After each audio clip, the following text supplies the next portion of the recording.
The little girls are notoriously fond of playing dolls. Emily was no exception, but with one correction: in her games, dolls were decorative. Simply put, Emily liked to play cook, and the dolls were the children or guests she fed. As the girl grew older, the dolls became the audience for a cooking show. Hosted, of course, by Emily. She would turn to them and tell them how to make some interesting dish. Often it existed solely in her imagination. So what? Mom thought with a smile. And suddenly the moment will come, and the dish will become very even real author. The first culinary achievement of 8-year-old Emily was scrambled eggs, then fried potatoes, and then salads, soups, chicken legs, a lot of things. And it was all really good. Emily loved to cook and put her heart into every dish. Her mom was a great cook. Once Sarah even won a city competition. Talented cook, in addition to a solid monetary reward, received a place as a leading chef in one of the best restaurants in the city. Emily was proud of her mother, and in the 5th grade decided to follow in her footsteps. After school, she entered the Institute of Food Industry. Her parents were proud of her. But unfortunately, Sarah was not destined to rejoice at the red diploma of her daughter. When Emily graduated from the 3rd year, her mother became seriously ill. The diagnosis sounded like a verdict. However, Emily and her father to the last hoped for a miracle, but alas. Having buried his beloved wife, John withdrew into himself, and after the 41st day, the luckless widower decided to move to the suburbs, to a half-abandoned village with the cheerful name of Rubeville. Why would you do that? Puzzled his daughter. You get so lonely in the middle of nowhere. And her father knew that solitude would do him good. The fresh air and nature should help him recover from his loss and put his thoughts in order. It's not so remote, father objected. It's not far from the city. And yet the nature is fantastic. So he went to Rubeville and became a hermit. There's no other way to put it. The house he lived in was on the edge of the village, apart from everyone else. It was said to be the home of a sorcerer who had mysteriously disappeared after his death. Emily loved her father very much, and after her mother left, they became even closer. The daughter often visited John and herself loved country life. Awaking for the first time to the sound of the rooster, Emily was surprised at how well she'd slept and felt truly rested. What's there to be surprised about? Her father hummed with a smile. In the city, the cars come and go day and night. Here it's quiet, peaceful. Rubeville was nice no matter the season. The snow was blindingly white in winter, and it smelled fresh, and the air seemed to smell like watermelon.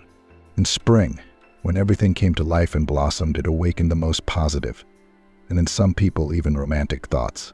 Some are pleased with bright colors, and to swim in the cleanest lake was an incomparable pleasure. Autumn pampered vacationers with plump apples, forest mushrooms, and the results of hard gardening work. In short, each season had its own charms. And one more wonderful moment. Everyone in the village was ready to help each other and respected each other. By the way, after a couple months of living in Rubeville, John gave up his reclusive lifestyle. He made many friends among the locals and enjoyed going fishing with the men. And on occasion, he was invited to family reunions.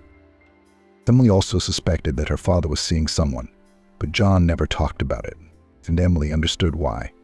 Apparently he's uncomfortable in front of me, Emily thought. Probably thinks he's betraying his mom's memory that way. Silly. I wish him happiness. Emily herself, a year after graduation, got a job as a cook in the school cafeteria, and a little later married the school's sponsor, businessman Michael Green. He was the owner of a cab ordering service, a car service, and an adjacent car wash. After the wedding, the young couple moved into a house Michael had recently purchased, and one day a boy of about 6 years old knocked on the door of the house. Judging by his poor, not very clean clothes and long uncut hair, he was a street kid. "What do you want?" Michael Green asked gruffly. Until Emily had children of her own, and if it was a sore subject for her, her husband took it calmly. Michael was fine with it. In fact, he once said, "What's the hurry? Whether the baby comes sooner or later is not that important to me personally." Emily hoped that this approach on her husband's part would change, but there was nothing she could do. Her mother-in-law, on the other hand, was on her son's side. "Well, really," said Nina Pavlovna, "what's the hurry with children? First you need to get on your feet, and then already think about offspring." Emily was puzzled. People count pennies, and they manage. But here we have a fancy house, a nice car money. And we, it turns out, need to get on our feet. However, she did not dare to voice these thoughts aloud. When she first mentioned children, Nina Pavlovna said that she had outdated views on life. The boy looked at Michael with wide-open eyes, and it seemed that he was about to cry. "What do you want?" repeated the master. "Uncle, I need some money," the boy spoke timidly. "Mommy is very sick. She needs money for treatment, and we have no more." "What's that got to do with me?" In the child's hands was a photograph, a glance at which Michael immediately recoiled. "I don't have a dime," he cut off and unceremoniously slammed the door shut. Emily was working in the garden at this time. She was lovingly tending to the flowers she cherished and nurtured. Though she didn't see the scene on the doorstep, but she did see the boy, who was sluggishly wandering toward the wicket with tears in his eyes. She quickly wiped her hands and hurried to him. "Baby, what's wrong?" Emily asked, approaching the unhappy child. "Mommy is very sick," he exclaimed. "She needs surgery and we don't have any money. And Stepdad drinks all the time and he doesn't care. And I want to help my mom. I thought my uncle would help, but the boy sobbed again. "What's your name?" Emily asked affectionately. "Kostya," the child sniffled. "And I'm Aunt Emily," she introduced herself and asked, "Kostya, what made you think this uncle would help you?" "Well, it's just that my mom has his picture," Kostya explained. Emily suddenly felt uneasy. Kostya's mom had Michael's picture, and that's why Michael was supposed to help this boy with his bereavement. If it weren't for her pity for the boy, Emily would find the whole story absurd. When she mentally figured out the age of the little guest, she assumed that Michael had probably had an affair with this woman before the wedding, and the result of that was standing in front of her. But why had Michael refused to help? Emily was perplexed, so she decided to do it herself, in secret from her husband. "Tell you what, Kostya," Emily said firmly. "Let's do it this way. You tell me your address, and I'll bring the money tomorrow. How much do you need?" The boy named a sum of money, not a small amount, but to help a poor boy, a sacred thing. Emily had always been sure that it was the right thing to do, unless, of course, they were done out of the goodness of their hearts. "Okay, I'll help you," she nodded with a kind smile. "You'll really give money?" Kostya asked, looking at her incredulously and somehow maturely. Emily felt sad, so small, and already he doubted someone's sincerity. "Well, of course," she assured him, and the boy, having said the address, left. She, sighing heavily, headed in the direction of the house. Michael was sitting on the porch. Emily guessed from the grim expression on his face that her husband had seen the whole thing and was talking to the Sank about something. "So?" he asked, and his voice didn't bode well. Emily was embarrassed. She didn't know what to say. She hated to lie, but there was no other way. She decided to tell the truth. She was going to give the boy all her savings, which she had saved up for a fancy birthday present for her husband. But Michael didn't need to know that. His birthday was still a month and a half away, and money would come in handy. Emily was visibly relieved when she made her decision, but she still wanted clarity. "Michael," she addressed him over dinner. "Yeah," he responded concentrically, cutting a piece off a chicken thigh. "Have you had many girlfriends before me?" Why the sudden interest? Wondered the husband. "Well, it just got interesting." "Interesting, then," he repeated. "There are some things that are not told even to one's favorite wife. To a wife, though, that's special." "Come on," smiled Emily. "That was before my time." Her spouse's face was suddenly wary, and she realized that Michael had figured out her intentions. More importantly, he clearly didn't want to talk about it. Honestly, I don't have time to talk," he said in a disgruntled voice, confirming her assumption. "When I've got a big project coming up and you're pestering me with nonsense. That's it, I'm full. Thanks for dinner." The conversation didn't work out that way. "And another thing," he added, getting up from the table. "What if that boy shows up on my doorstep again? Chase him down, or I'll do it myself." "Somehow this is all strange," Emily pondered. "Photographs are understandable, but a last name and a first name are enough in such cases. But what if there was no marital connection to this boy's mother? Or maybe it was something else." The next day, leaving work, she went to Tom's house. The address was uninspiring, to say the least. The boy's family lived in the most remote private sector. There was a single, run-down convenience store near which all sorts of rabble hung out around the clock. That was the infrastructure. Tom was at home with his drunken stepfather, who, upon seeing the young, beautiful guest, perked up. "Wow, what a chick came," exclaimed Jack. "What?" he asked embarrassedly. "Jack, I say, my name is," he smiled broadly, showing his rotten teeth. "What's your name?" "Emily," she replied demurely. She had no desire to meet this Neanderthal, but etiquette was etiquette. If she was here on business, it wouldn't hurt to introduce herself. Emily, with a cool walk. "Emily, have you got a hangover?" Emily had been able to stand up for herself since she was a little girl, so it wasn't hard to fight back against this drunken clown. "First of all, I'm not Emily, and I'm not on a first-name basis. We haven't crossed paths," she said coldly. "And secondly, I'm not your alcohol delivery service." "Oh, I didn't please her," Jack smirked. "Big deal, what a chick." Emily had no desire to listen to drunken ramblings, so she motioned for Tom to go to his room. "Let's go," replied the boy readily. So once there, Emily immediately saw the picture hanging on the wall. It was Michael looking at her, only slightly younger. "Tom, where did your mom get that picture?" asked Emily. "I don't know," the boy shook his head. "She never told me who the man was." "Didn't she say it was your dad?" "No," answered Tom. "Either the mother is hiding from her son that Michael is his father, or she isn't." Emily tried to draw conclusions. "I see," she nodded, taking an envelope of money out of her purse. "Is your mom in the hospital right now?" "Yes, but she's not having surgery. Aunt Mary said Mom is being supported by Medi. "You mean medically?" prompted Emily. "Yes," nodded Tom. Emily wondered, who was this Aunt Mary? There was nothing stopping her from asking, though. "And that's our neighbor," the boy explained. "She works at the hospital as an orderly. Aunt Mary is nice, brings me food, and when Uncle Jack gets violent, she lets me sleep over." "I see," Emily sighed. "Tom, I brought you some sausage, bread, some fruit and juice. Now, I've got to get to work." "Thanks," the boy replied with dignity, like an adult, and smiled like a child already. "I love it. It's only rarely eat sausage and fruit.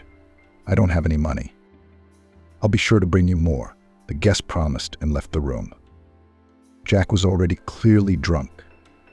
He immediately started to reach for Emily's hands, long, unwashed, and dirty under his fingernails. But she firmly suppressed his advances. "Not at all. I'll call the police if you take liberties with me. And don't you dare hurt Tom." "Oh, come on," surrendered the drunk, who had already realized he was facing a serious lady who didn't throw words to the wind. On the way to work, Emily was deep in thought.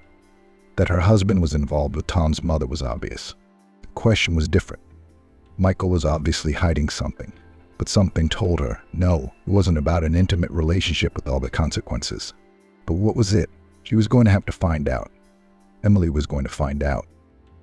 Back at work, she went straight to her duties.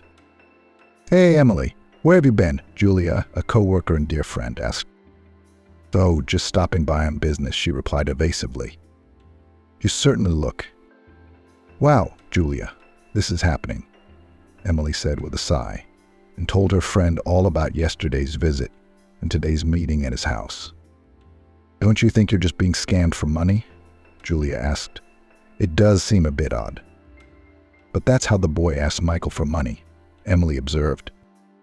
"That's true," agreed her friend. "And actually that woman might have been counting on you being interested in the photo. Except what's it for? It's a mystery." "That's true. But I want to figure it all out," Emily declared. But neither she nor Julia had any idea that their conversation had been overheard by the head of the kitchen. The most annoying thing was not so much the fact of eavesdropping, as Olga's friendly relationship with Ashley and her unquenchable thirst to be the source of some interesting information.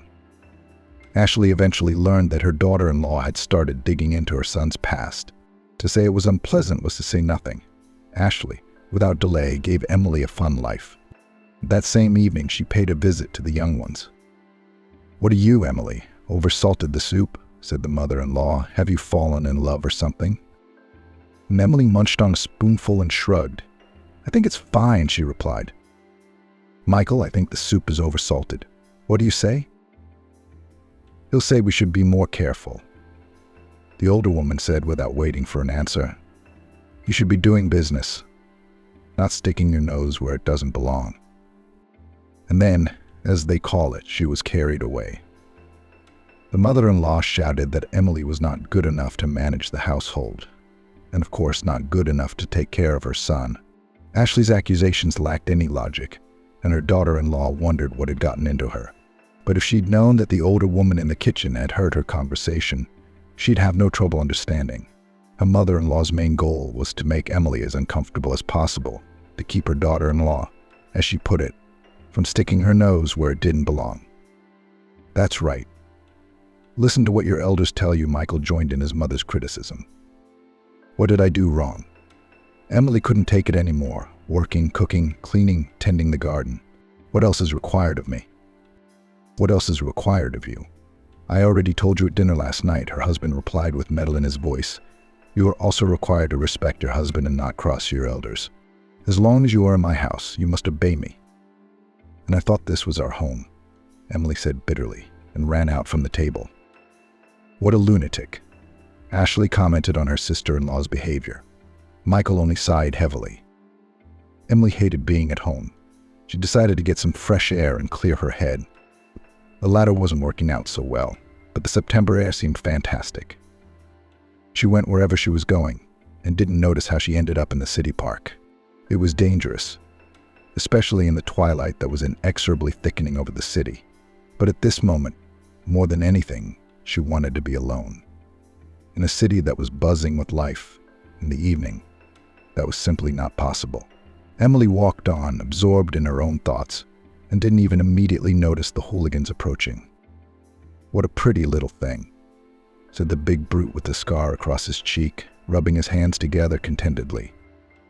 "That's right," agreed the lanky, thin as a pole fellow. "What's that in our purse?" asked a third, short, shaven-headed stout man. "What do you want?" Emily thought in fear. "They want to rob me. Oh, mommies. What if they rob me?" I was lucky enough to wander into this park, which is like a home to these people. But there was no time to think. After all, and indeed threatened a serious danger. Two hooligans surrounded the young woman, with the express intention of devouring the contents of the purse, and at the same time its owner. "I'll scream," Emily said, trying to sound brave. "Scream, scream," replied the lanky man with a grin. The others laughed nastily, and without wasting a second, began the search. Emily tried to fight back, but alas, the forces were too unequal. "Hey guys," suddenly heard a voice from the bushes. From surprise, the bullies froze. Emily tried to run away, but the rascals, seeing that her protector was an ordinary vagrant, caught up with the victim and continued their mockery. "What do you want?" replied the short, stout man. "Go where you're going, or where you've been sleeping." The tramp was not noted for his physical strength, but to leave the girl in distress seemed to him unacceptable. He bravely grabbed her arm and made an attempt to get her out of the encirclement, but received a powerful blow to the bridge of her nose. Sparks seemed to fly from his eyes. Emily, wasting no time, kicked one of the intruders in the groin.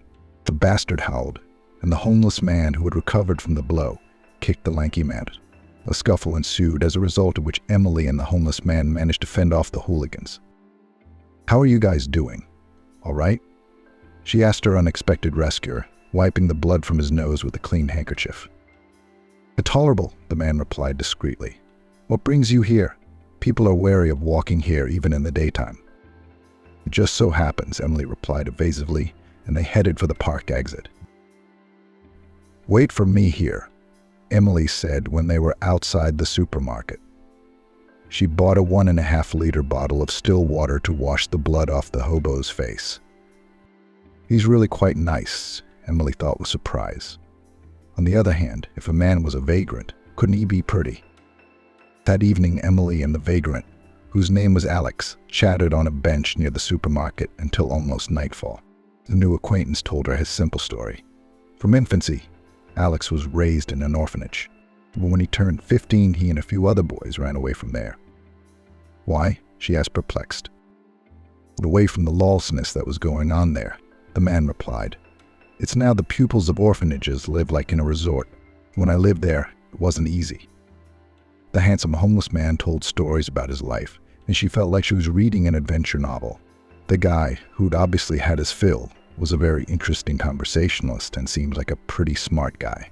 And the fact that he was ready to come to the rescue characterized him as a good man and a real man.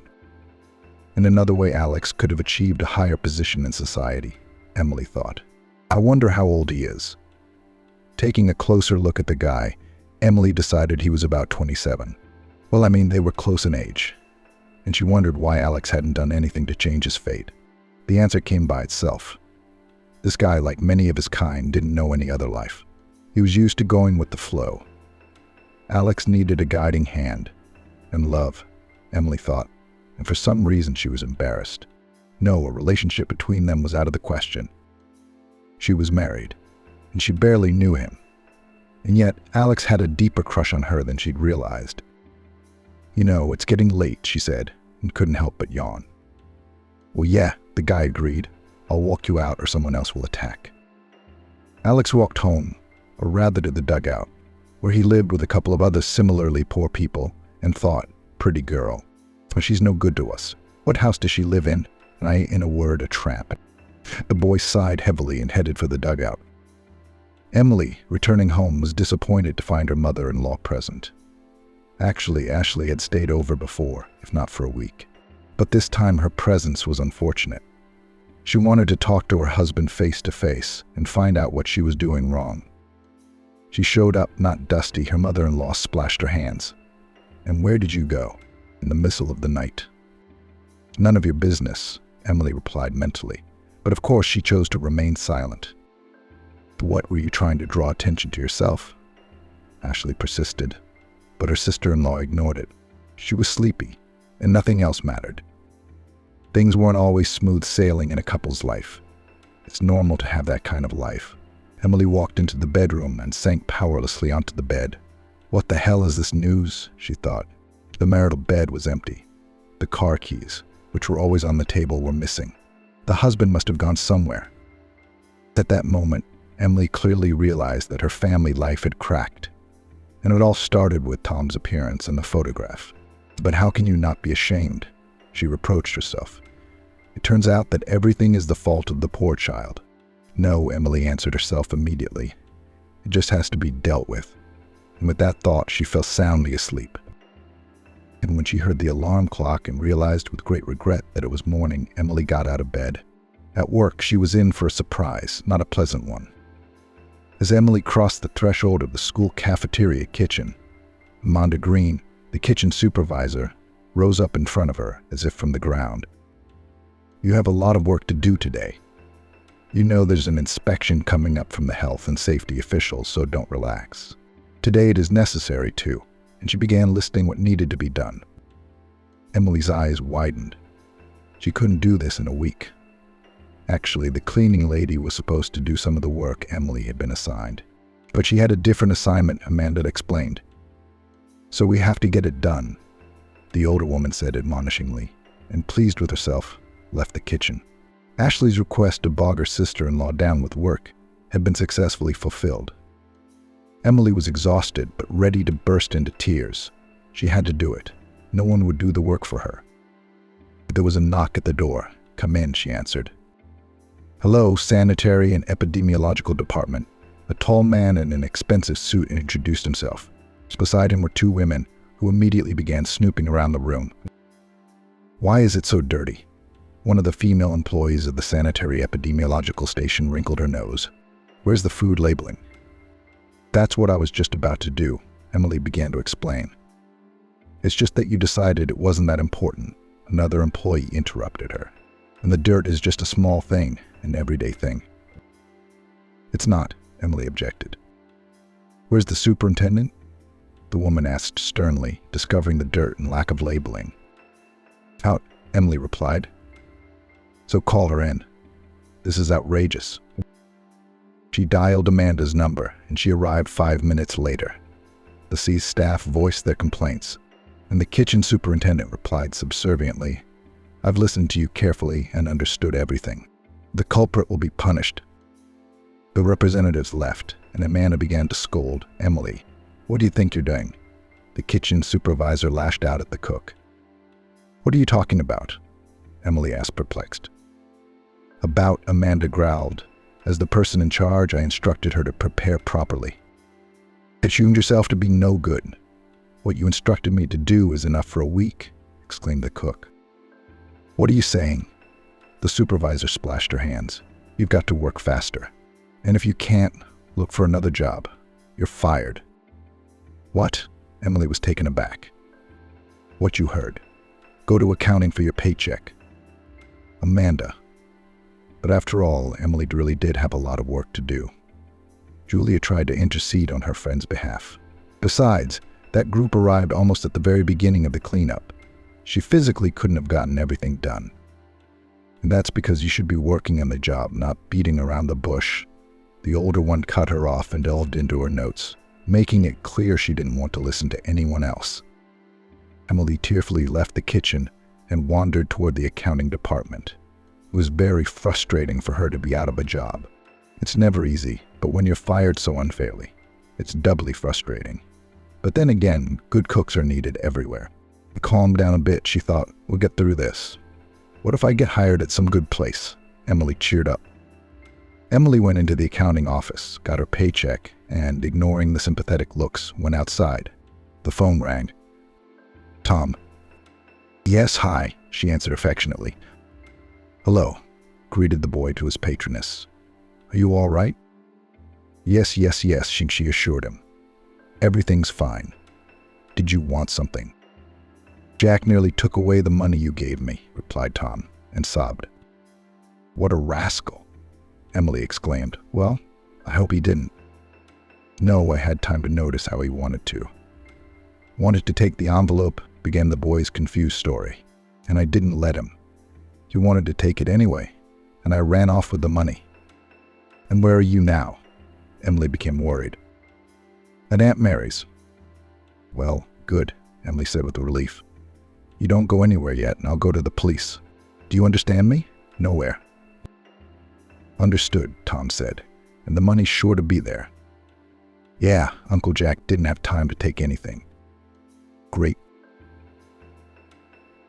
This was the first time Emily had ever approached a police officer, so she didn't know where to start. "Hello, who can I speak to about an adult trying to take money from a boy?" she asked the officer on duty. "Your roommate?" the man clarified. No, Emily shook her head in annoyance. "That boy is a good acquaintance of mine, and his stepfather." Wait, the clerk grumbled. "Let's go in order. Who is this boy? And more importantly, where is his mother? Does she even exist?" "Well, yes," the young woman nodded and, pulling herself together, began to tell everything from the beginning. "So what?" The policeman sniggered after hearing her out. "What can we charge him with?" "So what is it?" she exclaimed excitedly. "I mean, he tried to take the boy's money, which is intended for the treatment of his roommate." "Have you any other evidence than the little boy's story?" the duty officer inquired ingratiatingly. "No." "And there's no judgment." "And how is that?" Emily marveled. "Well, like this," he spread his hands and looked somewhere over her head. "Did you want something?" Emily turned around and saw a very young boy behind her. "Yes, they told me to give you this," he replied, and held out some papers to the clerk. The man took them, thanked her, and looked at Emily as if she was nothing. "Lady, you're free to go," the clerk told her. "Well, but you didn't take a statement from me, did you?" "That's right.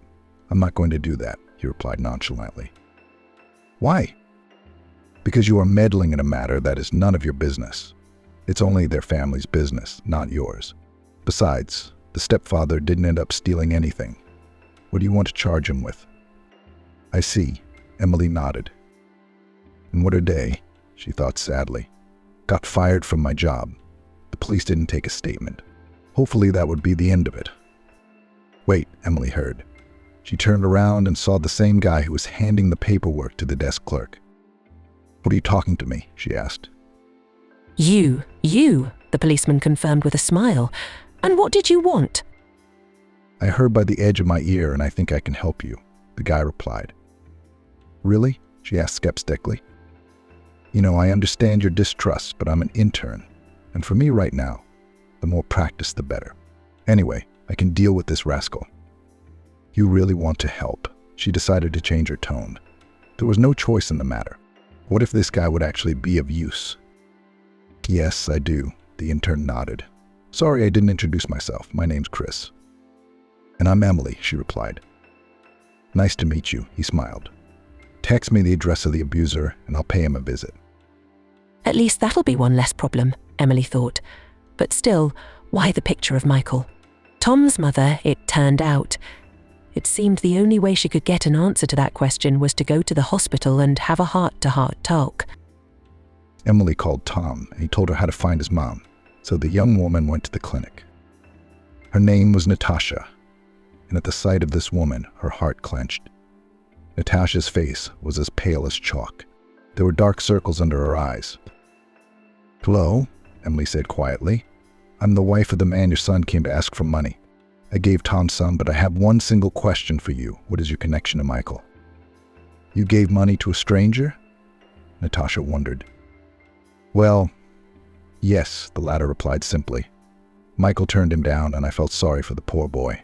God didn't give me any children of my own, so I decided to do at least that kind of good deed. So the patient sighed heavily and said, Yes, I didn't think that such people still existed. I don't know how to thank you. But who knows? Emily smiled. The earth is round, so maybe it'll still work out. When's the surgery? Right now, I'm hanging on to my meds, but if there's money available, I think within 2 or 3 days that issue will be resolved. Did you want to know what links me to your husband? Yes, I really want to know the truth, however unpleasant it may be. All right then. Natasha and Michael met 8 years ago at a restaurant. Her car wouldn't start, and Natasha was trying to call a 24-hour towing service. To Michael, noticing the pretty brunette who had been unsuccessfully besieging that phone for the past half hour, approached her. Can't you get through to the evacuation service? What's the use? Natasha waved her hand. It's usually a disaster on Saturday night. So why is that? Natasha inquired. Who knows? He shrugged. Maybe there aren't enough people on the weekends. Or maybe everyone's cars break down like on demand.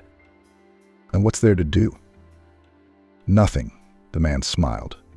Leave your car in the parking lot and I'll drive you home.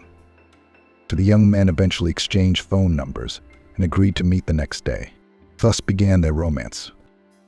Adam, Natasha's father, was seriously ill at the time, and as it turned out, that was the whole point. Michael knew that the successful businessman had a few months to live if things went well. And he also knew that Natasha was the only heiress, so he decided to hit on her. In the end, Michael, with the help of fake lawyers, wrote their will on him, deceived the young heiress. Natasha was left with nothing, but pregnant. She hoped to appeal to the conscience of the future father, but without success. I do not need this child, Michael cut off. Of course he did, because he needed the business. And the late Adam's assets had served as his initial investment in the business. And I ended up with nothing, Natasha said sadly. Emily was shocked. She hadn't realized what a monster she'd been living with all this time. And it just blows my mind, Emily said. And you know, Natasha, I think mine is worth fighting for. It's been so long, sighed the poor girl. And I still don't believe that nothing can be done, Emily said firmly. But all right, I won't bore you anymore. Rest goodbye. Goodbye, Natasha said with a smile, suddenly feeling in this woman a kindred spirit. And Emily had once loved Michael with all her soul and had been cruelly deceived. And now, thanks to this apparently good, kind young woman, there was hope in Emily's soul. She smiled. What if meeting a woman with that name was a good sign? Michael came home disgruntled. It was not the mood he was expected to be in lately. Did you get laid? Emily grumbled. Oh, you're one to talk, his spouse blurted out. So where have you been in the middle of the night? I've been looking for you. From work, he replied with pathos. Yeah, of course, she muttered skeptically and, deciding not to postpone the unpleasant conversation, took the bull by the horns. And tell me, Michael, do you dream about Adam? There's a reason the boy was hoping you'd help him. Well, not for nothing. He was wrong to hope. I mean, a clean kid can't possibly think like his scumbag of a father. Digging it up, said the husband without a shadow of embarrassment. And you know I'm not going to justify myself to you. It's not for you to judge me. In business, the laws are wolfish. Every man for himself and survives as best he can. Personally, I've been accustomed since childhood to go straight. That's the way my mother raised me. Mother, Emily thought grudgingly. But of course without her. She suddenly realized that she didn't want to live with her husband. Cheater, and even his mother lately, as if she had registered in the house, which, as Michael had assured at the beginning of Mandy's married life, would be only theirs. That's fine, Emily exclaimed. You stay with your mother. I've had enough. Oh, she's still snapping Ashley, who was sitting next to her pretending to watch TV. Go ahead, roll. No thanks to you. Michael gave you a lifestyle you never dreamed of. And instead of gratitude, you're looking for something. It's pure slander.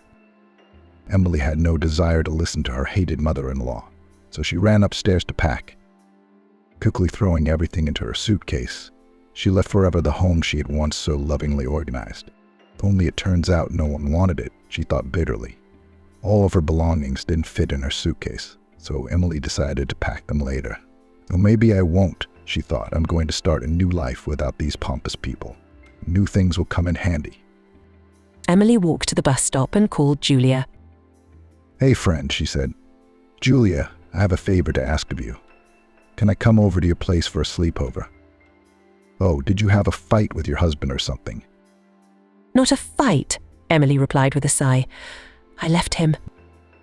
So you know everything already, Julia said. Know what? Emily asked, perplexed. Yes, about your mother-in-law's shenanigans. What shenanigans? About your dismissal.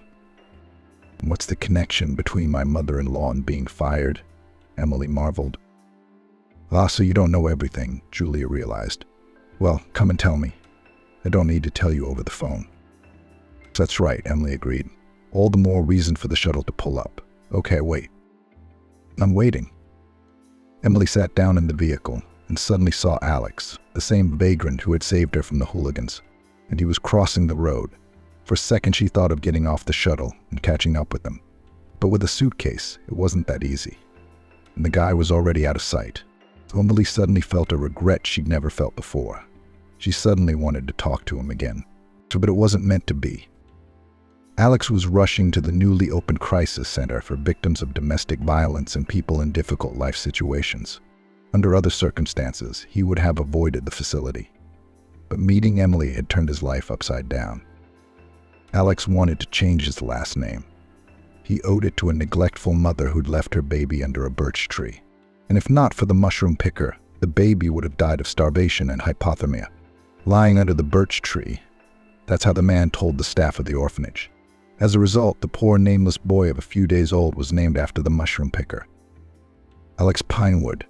He didn't know all this, but he had a hunch. After all, it was common practice to give names to children in the orphanage based on the circumstances under which they got there. I won't be Pinewood, Alex decided already at the crisis center. His old life was over. I'll be a productive member of society, not an invisible man with no one to lend a hand. And today, the now ex-tramp thought he saw his mother.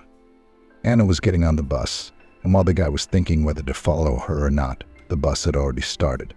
Well, maybe it's for the best, he thought. Besides, I could have been wrong. I'll get on my feet and then I'll look for her.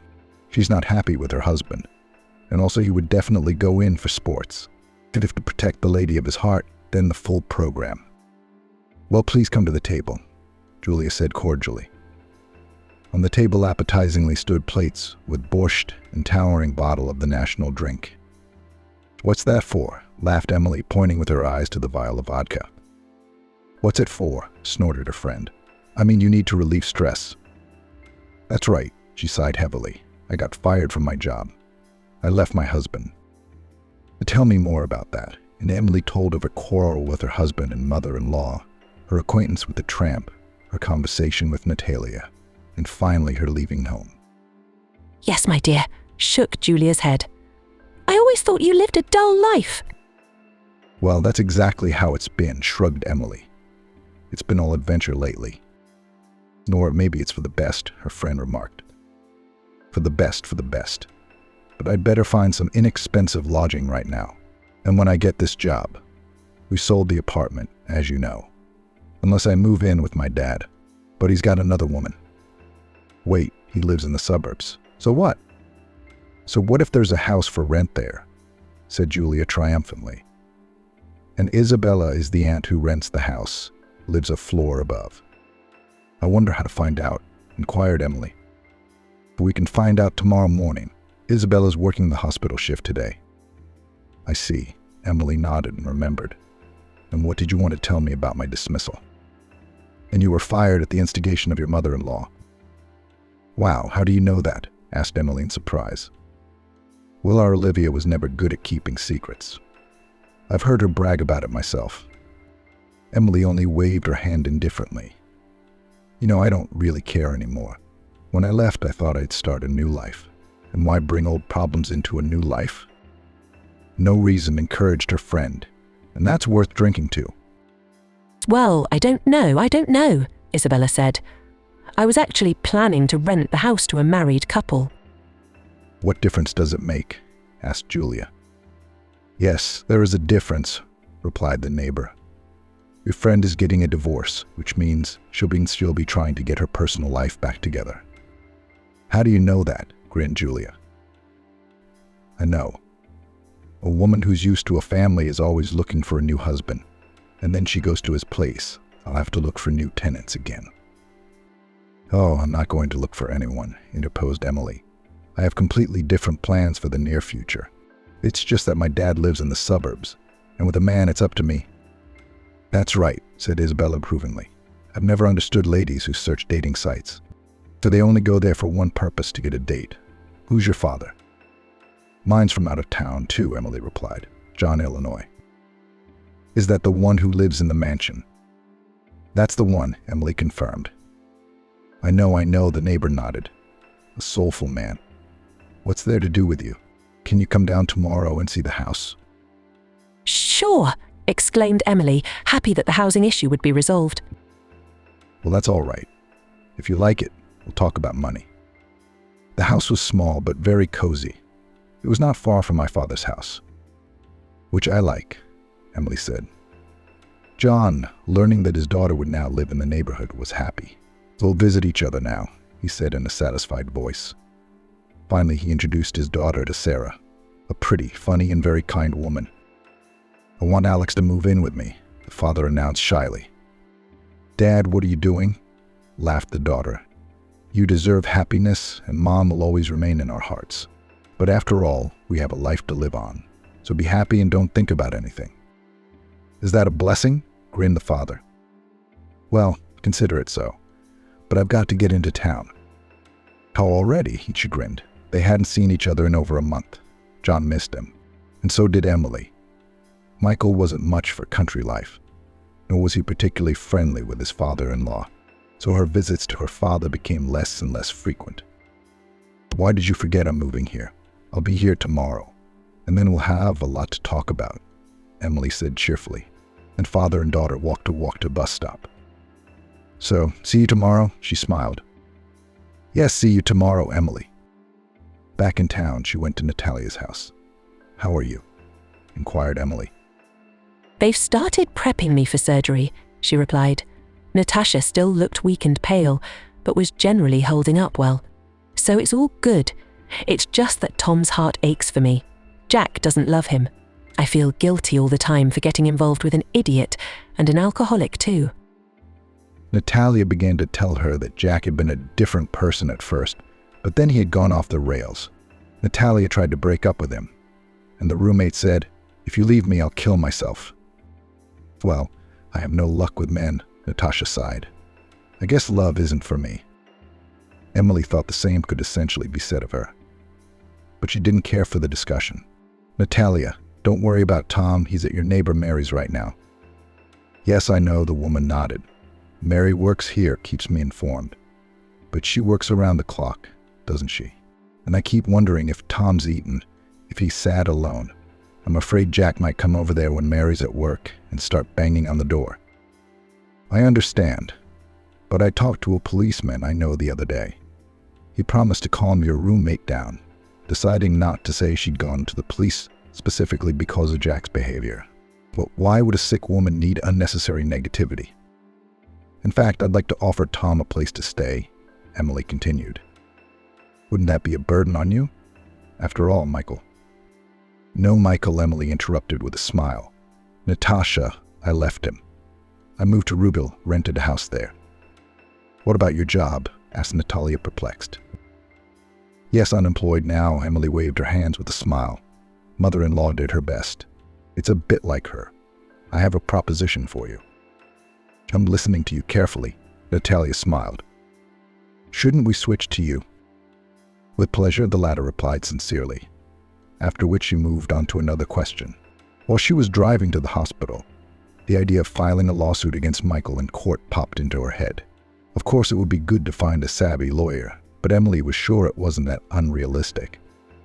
And I think so too, nodded Natalia, who had already decided for herself. She would fight to the last, for Tom's sake and for her father's memory, especially since Natalia had always dreamed of going into business. So why did she give this opportunity to some worthless Michael, who could not think of anything more worthy than to rob a woman and her own son? The bastard had been living the high life for 6 years while she and her son barely made ends meet. So isn't it time to pay the bill? Emily left the hospital in high spirits, but she didn't realize that fate was preparing for another encounter. As she walked out of the gate, she was literally nose to nose with Alex. Wow, they exclaimed, rubbing their foreheads together and laughing. What brings you here? Emily asked. Got a job as an orderly, Alex answered importantly. Wow, good for you, she smiled. And where do you live? At the crisis center? Alex, how would you feel about me asking you to stay with me? Emily said in surprise and added embarrassedly, well, it's better than a crisis center.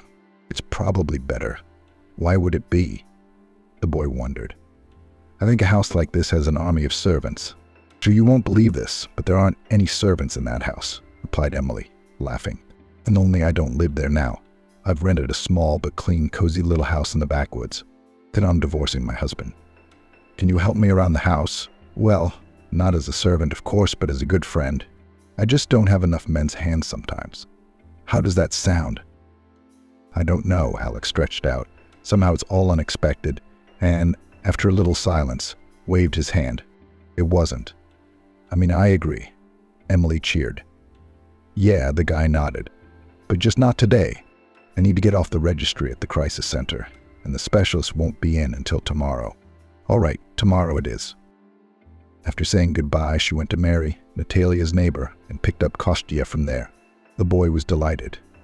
John, too, was delighted with the little guest. Please come to the table, Papa said cheerfully. When did you have time to cook all this?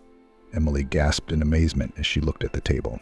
There was nothing but salads, hot food, cuts of meat, and an impressive pie in the middle of the table. It's all serious, 'cause, Father said lovingly, looking at the woman. Well, and I helped a little. So what are we standing around for? Who are we waiting for? Indeed, why be modest? Sarah said cheerfully. Come on, have a seat. There's no truth in feet. There's a fish pie here, and I've got a sweet and creamy one too. So it's about to be finished. Great, said Tom admiringly. I love sweet. Well, that's wonderful. Eat it to your heart's content. We have all our own here, not store-bought, and the slices taste better than the store. Emily took a bite of the sandwich of homemade, fresh and fluffy bread with pulled pork, and squeezed her eyes shut and said, Wow, it's been a long time since I've had something this good. The rest of the dishes were also above reproach, as was the evening in a heartwarming and truly family atmosphere. Alex called the next morning and asked if the offer was still on the table. Of course it is, Emily said excitedly.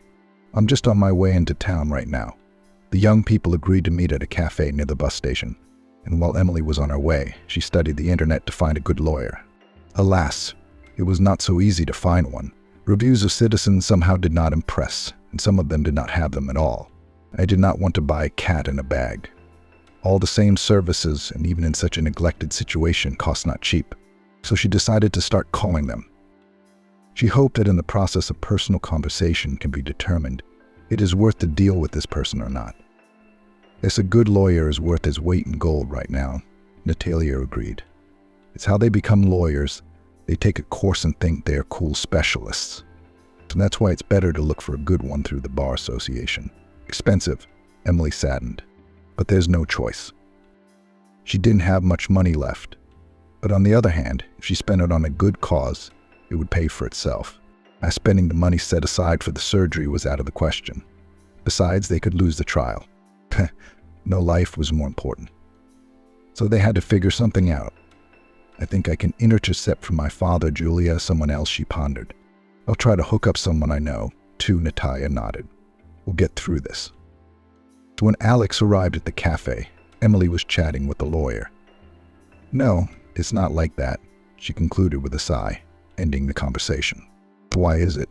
Alex inquired. Looking for lawyers, she replied and outlined the nature of the issue. I think I might be able to help, smiled the new friend. The crisis center has an army of lawyers, and one of them is handling my paperwork. I want to change my last name. Anyway, it's no big deal. I can set you up with him. Stephen Anderson really gave the impression of a competent specialist who knew his business, and most importantly, the law. The next day, the women safely prepared a statement of claim. So, shall we wait for the result? Smiled Sarah. By the way, the surgery's tomorrow. We'll all be holding our fists for you, said Emily seriously, squeezing her hand. Upon learning that his wife had paired up with his ex-fiancée to sue, Michael became furious. What are they up to? Questioned the offended man, pacing the room. Yeah, and how can they beat me? Calm down, replied the mother. Of course you can't overpower me. Then why get so nervous? Alas, Ashley proved to be an unimportant visionary. The court ordered Michael to pay Sarah a substantial settlement. Sarah herself was still weak after the successful surgery and therefore could not attend the meeting. But upon learning the court victory, she cried with joy. I guess there is justice in the world, she thought. Michael had nothing left to do but lay out the money. It took almost all of his assets. 2 days after the funds were transferred, Sarah flew to the sea to undergo a course of rehabilitation Tom took with her. A month later, on the occasion of her return, the whole honest company decided to roll a real feast. But with cooks like my favorite women. It's a cakewalk, Sarah said cheerfully. Emily and Julia really outdid themselves. I think I know what kind of business I'm going to get into, said Sarah. I'm going to buy a restaurant and hire the whole company. At the same time, I'll thank Emily for everything she's done for me. Yeah, I could really use a job right now, Emily replied. Alex and I have decided to buy this house. You and Alex, smiled Sarah slyly. Seems like someone wants to share the news. And actually, yes, smiled Emily. He proposed to me in return. And you kept quiet, exclaimed Julia. Good friend. Well, it's just that we wanted to tell you about it when everyone was all together, explained Emily. Well, what did you say? Of course I did, she replied, snuggling up to her newfound fiancé and smiling enigmatically. But that's not all the news. Well, well, well, chanted the audience. The three of us are getting married, Emily announced and blushed with embarrassment. John didn't immediately realize what she was talking about, and when finally came to him, the man burst into tears. To think I waited. A grandson or granddaughter. Alex and Emily got married. A month later, they bought a rented house, and while Sarah set up her restaurant business, Tom lived with them. And it couldn't be otherwise. Emily considered the boy her nephew, and the boy thought of her as his aunt. John and Sarah decided to follow suit and got married. The marriage was celebrated in the same lineup. After the opening of the establishment, Sarah hired Emily as a chef. There was room for Sarah and Julia, who had also quit her job at the school cafeteria. These three women did everything to make Sarah Gardner's place the best in town. Working as an orderly, Alex realized that he wanted to devote himself to medicine, and the guy decided to enroll in medical school. He'll do well, his wife admonished him. Thank you, replied Alex, touched by her support. And if anyone was left with nothing, it was Michael. The ugly story had traveled all over town, and he had lost credibility in the eyes of all his business partners. But for Emily and Sarah, it's all in the distant past. That's it, I've had enough of this. I'm filing for divorce, said the wife to her husband. At these words, the husband became numb. That's it. I can't live with Nick anymore. I'm filing for divorce. Anastasia sat in her sister Natalia's kitchen and complained about her husband. I can't take it anymore. I've lived with him for 28 years, and now everything about Nick annoys me. The way he eats, the way he sleeps, the way he walks around the apartment in his slippers. I can't stand him anymore. I want to live for myself for the rest of my years. Anastasia, what will you do with the apartment? Natalia asked anxiously. I don't think it's possible to exchange it without paying extra. You can't throw Nick out on the street. He has a share in the apartment too. You'll live like neighbors in a communal apartment? How are we living now? Anastasia was indignant. After my daughter got married and moved in with her husband, Nick lives in one room and I live in the other. Only I still wash his clothes, cook his meals, clean on weekends, and he comes home from work and falls on the couch. Never once cleared a plate off the table. Do you know how much money he makes? Anastasia grinned. I'm ashamed to say. How many times have I told him, change jobs, but the only thing I've heard is, I'm fine with it, and I'm sick of carrying everything on my shoulders. Oh, I don't know what to tell you. Natalie shook her head. It's hard to live alone, too. I know how it is. When my Matthew was alive, I didn't like a lot of things about him either, and when he was gone, it was as if the light had faded. I won't be alone, Anastasia said nonchalantly. And if I don't meet another man, it's okay. Without a man, too, you can do just fine. Remember how in the movie Girls the main character said, I decided not to marry at all. One is calmer, I want lackeys. I want gingerbread. But you loved Nick once, didn't you? Natalie shook her head, even scandalized her mother and threatened to leave home if she did not allow you to marry a colleague Titov. You didn't listen to anyone and did it your own way. You could have talked her out of it. Anastasia looked angrily at her sister. Maybe my life would have turned out differently. You're telling me. Natalie shook her head again. If you've got it in your head, no one can change your mind. It's bath time. Natalie got up from her chair. Let's have a steam. It'll get the crap out of our heads. Anastasia stood up and stretched. I need to warm up my bones, because my back has been aching lately before the bath. Anastasia went out into the yard and sat down on a bench that stood near the pamiatnik. It's a pity they sold her parents' house, she thought, looking across the street. It would be a good place to come back to. She grinned. I can't live in the country again. I was used to city life, and I needed the money. I'd just gotten a 2-room apartment. I had to furnish it. The money from the sale of my parents' house came in handy, and we spent it on a car. I wanted to please the man I loved, Anastasia grumbled, deciding to get some fresh air. Natalie came out of the anteroom. Breathe, breathe. You don't have this in the city. It's all chemistry. When I come to the city, I get a headache. How do you live there? I've lived in the country all my life and I'm not going anywhere. Call me a hillbilly. I was born here, I'll die here. Yeah, life has flown by and I haven't even lived it yet, Anastasia sighed, squinting against the bright sun. I just got married and had a daughter, and I might be a grandmother soon. Anastasia had known Nick since she was a little girl. He was best friends with her older brother Andrew. They went to school together, went swimming at the river, and raced bicycles. Benjamin always tried to follow Andrew, but he always chased him home and even swore at him. But Anastasia didn't care. She was secretly in love with Dan Titov, who seemed much older than her brother and did not even hide from anyone that he was already smoking cigarettes, although he was barely 14 years old. The sun's rays penetrated through the curtains, waking Nick from a deep sleep. He took after his father. He grumbled to his mother, Rosalie. I suppose he's going to end up with an alcoholic and a companion like Dan.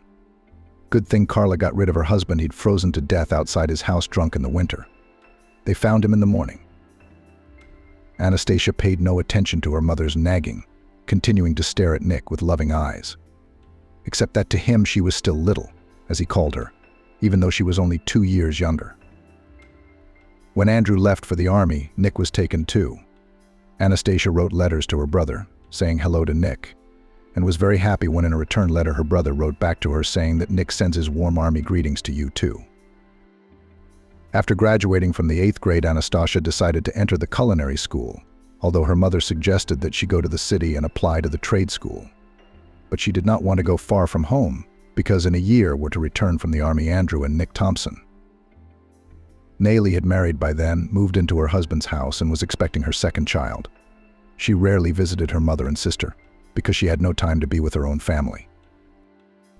In the evenings, Anastasia and her mother dreamed that when Andrew returned from service he would marry Vivian. Although Vivian, who faithfully waited for him from the army all 2 years, she sometimes ran to Anastasia, bragged that she had thought up the style of the wedding dress, and white shoes, which she and her mother bought in the city department store, were already lying in the closet in a cardboard box, waiting for the celebration. When Andrew and I have a baby, Vivian said cheerfully, "You'll be his godmother. I want a son to be the firstborn." She rolled her eyes dreamily. "And then we can have a couple of girls. But the main thing is that the first must be a son." "Oh, you're dreaming." Rosalie looked affectionately at the future daughter-in-law. "It's hard to manage with 3 children." "I know myself nothing. I am strong," laughed Vivian. "And with a husband like Andrew, I can do everything." Vivian continued to dream. "He grew up caring, hardworking, and handsome. Other girls envy me that a guy like him could love me. You'd think I was ugly." "Oh, no, Rosalie shook her head. "You and my Andrew are a very good couple, and I'm very glad you're getting married. We just have to wait a few months until he comes back, and then we'll want a wedding like this. 3 days of celebration. If only my Anastasia could find a good groom. Then I'd have peace of mind for all my children," Rosalie sighed. But her mother, embarrassed, Anastasia ran off to the other room. Rosalie and Vivian laughed loudly. But the dreams were not destined to come true. A month before the end of the service, Andrew died. No one knows how it happened. Or rather, the command, of course, knew the circumstances of his death, but said only one thing: an accident. From grief, Rosalie in a flash grayed and could not believe that in a closed coffin is her son Andrew. "It's not him, not him." She wailed at the cemetery, watching the grave mound grow. "I just recently received a letter from Andrew, in which he wrote that he would soon return home." "Mom, calm down," Anastasia, clinging to her mother, trembling with all her body, begged. "Let's go to the wake. Everyone's already there." Rosalie swore after her daughter, turning to look at the fresh grave where her only son lay. Soon Nick returned from the army and, without going home, went straight to the Maryanovs. Seeing him, Rosalie splashed her hands, hugged Nick, and wept bitter tears. "You tell me that my Andrew is alive." The woman looked hopefully at Nick. "We saw you off to the service together, so you must return together. Tell me that you deceived me, brought to the coffin of another man's son." "No," Aunt Rosa. Nick shook his head. "Not deceived." He sighed heavily. "I'm sorry." Bye. Nick quickly went out into the yard, sat down on a bench, and lit a cigarette. Nick didn't notice how Anastasia silently walked over to him and sat down next to him. "Welcome back," she said quietly. But Nick shuddered with surprise. "Oh, I'm scared." He almost dropped his cigarette and smiled. "Wow, how you have grown, quite a bride has become." "How did Andrew die?" Anastasia asked quietly again, staring off into the distance. "I don't know," Nick answered hastily. "I was on leave that day, and when I returned to the unit, I was told that Andrew..." He was silent again. "In short, that Andrew is no longer there, and no one explained the reasons to me. You know, the army, there is a lot of secrecy." In fact, Nick lied. He knew that his best friend died because of him, and now he was tormented by conscience. On another leave, Nick met a girl and started dating her. But she had an older brother who was strongly against it. He warned Nick that if he did not get away from Grace, he would be in big trouble. But Nick only grinned, saying that nothing would scare him. On that fateful day, Nick and Andrew walked out of the unit together to go about their business. Nick was excited about his date with Grace, and Andrew decided to buy gifts for his family. After all, he was about to be discharged soon, and he wanted to return home not empty-handed. They had barely rounded the corner of the concrete fence when they ran into a group of guys, including Grace's older brother Benjamin. He looked at Nick sternly. "I warned you to back off my sister. Well, now hold on." Benjamin swung and hit Nick with all his might, who fell to the ground. But he jumped up and came at him. A fight ensued. Andrew could not stay away and rushed to help his friend. Benjamin took a knife out of his pocket and wanted to stab Nick with it. But it so happened that the knife hit Andrew right in the heart, and he fell down. Everyone froze, not expecting such an ending. "Cops!" shouted Benjamin, and the boys scattered. Nick ran after them. He wandered around the city for a long time and returned to the unit only in the evening. There he was told that Private Andrew Mardyanov was killed. There were no more details. Nick was interrogated, as it should be, because he was seen leaving the unit together with Andrew. But he, afraid that he could go to the brig, said that as soon as he and Andrew went out of the gate, they went in different directions. And he knows nothing more. Until the end of the service, Nick was afraid that the command of the unit guessed that Andrew died because of him, and even stopped going on leave. But everything went well. He was no longer summoned for interrogation. And now, looking at Anastasia, he felt ashamed of her and Aunt Rosa, that they had lost a son and a brother. "It's me," Nick got up from the bench.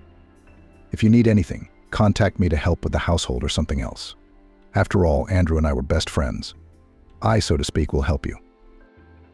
"Thank you." Anastasia looked at him gratefully.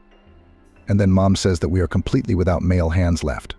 Even digging the vegetable garden is now no one." "Not a problem," Nick said. "I'll come to you tomorrow morning." But in the morning, Nick did not show up. All night he celebrated his return with his friends, and in the morning he was hungover. He went to bed and slept through the night. "So where is your assistant?" Rosa asked her youngest daughter snidely. "I guess I shouldn't have praised her yesterday that Nick would help us with everything. I'll have to go back to Jake's house again. He'll do anything for a bottle. Last time he dug our garden so hard, nothing grew. But there's no way out. I don't have any strength left. And look at you. Skinny, you can't hold a shovel." "Mom, you'll see." "Nick will come," said Anastasia, looking out the window. "He promised to help us in everything instead of Andrew." "Oh, Andrew, my darling son." Rosalie wailed. "And who did you leave us for?" Anastasia did not listen to her mother and ran out of the house. She walked along the country road and, reaching the house where the Titovs lived, looked through the fence into the yard. Aunt Carla was doing chores, and Nick was nowhere to be seen. "Something's peeking out." Helia Swan, Nick's friend, sneaked up on her. "Why don't you come inside?" "I'm not looking at anything," Anastasia replied fearfully. "I was just passing by and stopped for a moment to catch my breath." Well, laughed Helia. "And I already thought that you decided to visit some fiancé? After all, we haven't seen each other for 2 years. Probably missed you." He laughed out loud again. "It's too much." Anastasia stepped away from the fence and walked away. But she heard Helia enter the house and shouted loudly, "Nick, stop snoozing. You already have brides waiting for you at the gate." Anastasia blushed and walked even faster towards her house. She thought that Nick had forgotten his promise. And what was her surprise when, waking up in the morning, she went out into the yard and saw him in the garden with a shovel in his hands. "Come on, show me which beds to dig." He squinted against the bright sun. "Sorry, I couldn't come yesterday. I was celebrating my return from the army. You should understand." "I understand." Anastasia nodded her head. "You dig, and I have to get ready. I'm going to miss the bus." "Where are you going this early in the morning?" Nick wondered. "Are you in a hurry to go on a date?" "What date?" Anastasia laughed. "At the school, I go to class in the morning and then come home in the afternoon. I was offered a dorm room, but I turned it down. How can I leave my mom alone? I've been driving back and forth all week. Good thing it's vacation soon. I won't have to go anywhere." "Be careful." Nick grumbled. "And if anyone hurts you, tell me right away." "Oh, who needs me?" Anastasia was embarrassed, but she was glad that Nick was worried about her. From that time, Nick began to come sometimes to the Martyanovs that fence fixes, or the doors in the barn. "Mom, look, what a hard worker, Nick," said Anastasia with delight. "He's helping us like he promised." "Yes," Rosalie said. "But that hard worker always smells so bad that it's impossible to stand next to him." "So what?" Anastasia shrugged. "A man can have a drink after work, can't he?" "Oh, Anastasia," Rosalie shook her head. "You're still young, you don't understand a lot of things. If a man drinks, it's bad for the family. The wife, the children, and the rest of the family suffer. Look at our neighbors Timofeevs. Their Pete's been drinking as long as I've known him. His wife Nancy has come to our house barefoot and with babies to escape her husband's wrath." "Why doesn't Aunt Nancy divorce Pete?" Anastasia asked in surprise. "Why should she put up with such an attitude?" "Where would she go?" Rosalie sighed. "She's got 2 kids on her hands, and now she's pregnant with her 3rd. She has no help from anyone. Her parents are dead. She will endure her husband's antics for the rest of her life. And she loves that alcoholic. She admitted it herself." "No, I couldn't do that," Anastasia shook her head. "I would have filed for divorce right away." "Easy to say, but hard to do," Rosalie grinned. "Not every woman would decide to get a divorce. And we don't like divorced women, even if she were a widow. There's nothing you can do, fate. But divorced women are like some kind of lepers. You can't invite them to your house. She may look back at another man's man." "It's medieval," Anastasia laughed. "We passed in school. I do not remember in which country, but if a husband died, they killed his wife and buried her next to him. And in another country, I don't remember which one, if an older brother died, the younger brother got his wife," Anastasia continued. "And no one asked if he wanted to marry her or not." Holy, holy. Rosalie crossed herself on the icon. Such wild customs. Thank God we do not have such a thing. In the fall, Nick decided to go to the city. He got a job and now he rarely came to the village, and Anastasia became sad. Every weekend at a certain time she passed by the stop where the bus stopped, hoping to see Nick. But alas, her expectations were in vain. A year later she graduated from college and got a job in a canteen. One day she was returning from work and saw Nick walking towards her. "Oh, Anastasia. Nick." He looked at her. "You look different. You look so much prettier. I didn't even recognize you at first. How are you?" "I'm not married yet," Anastasia said, embarrassed. "What about you? You haven't gotten married?" "I'm going to," Nick grinned. "I've come to choose a bride." "Pick a bride?" Anastasia asked. "Didn't you find one in town?" "No, not in the city," Nick grinned. "There are too many demands. They give flowers, candy, gifts, and in general they're kind of spoiled. You have to take care of them, bring coffee in bed. Ugh." He spat on the ground. "A wife should take care of a man, feed him, do his laundry, understand? Not the other way around. That's how it is in our village. The man is the master of the house, and the wife must obey him in everything. That's why I decided to choose a bride from the locals." "Why do you want to get married?" Anastasia was surprised, and even so urgently. Nick lit a cigarette. "I now work at the factory. I live in a dormitory. And they say that families can get an apartment. So I decided to get married, to get a separate place. And then I can get a divorce. No one will take my apartment away from me." He looked Anastasia over from head to toe. "By the way, would you marry me?" Nick asked. "You're not a spoiled girl, you're not spoiled. You won't claim my apartment. So will you marry me? Or should I give you time to think about it?" "No, no," Anastasia shook her head quickly, not believing her happiness. "I'll do it." "Well, that's the deal." Nick looked at his watch. "We'll have a proper wedding. Or, they will start to talk in the village. Come on, get ready. And I'll tell my mother to call the guests. I'll leave the money for her for a treat. And I'll come again in a month. You and I are getting married." Well, I gotta go. I gotta go see my friends again. Tell them I've decided to say goodbye to the single life. He was walking down a dusty road. Anastasia wasn't just walking home, she was flying on wings. Mom. She ran into the house and ran to her mother. I'm getting married. Nick Titov proposed to me.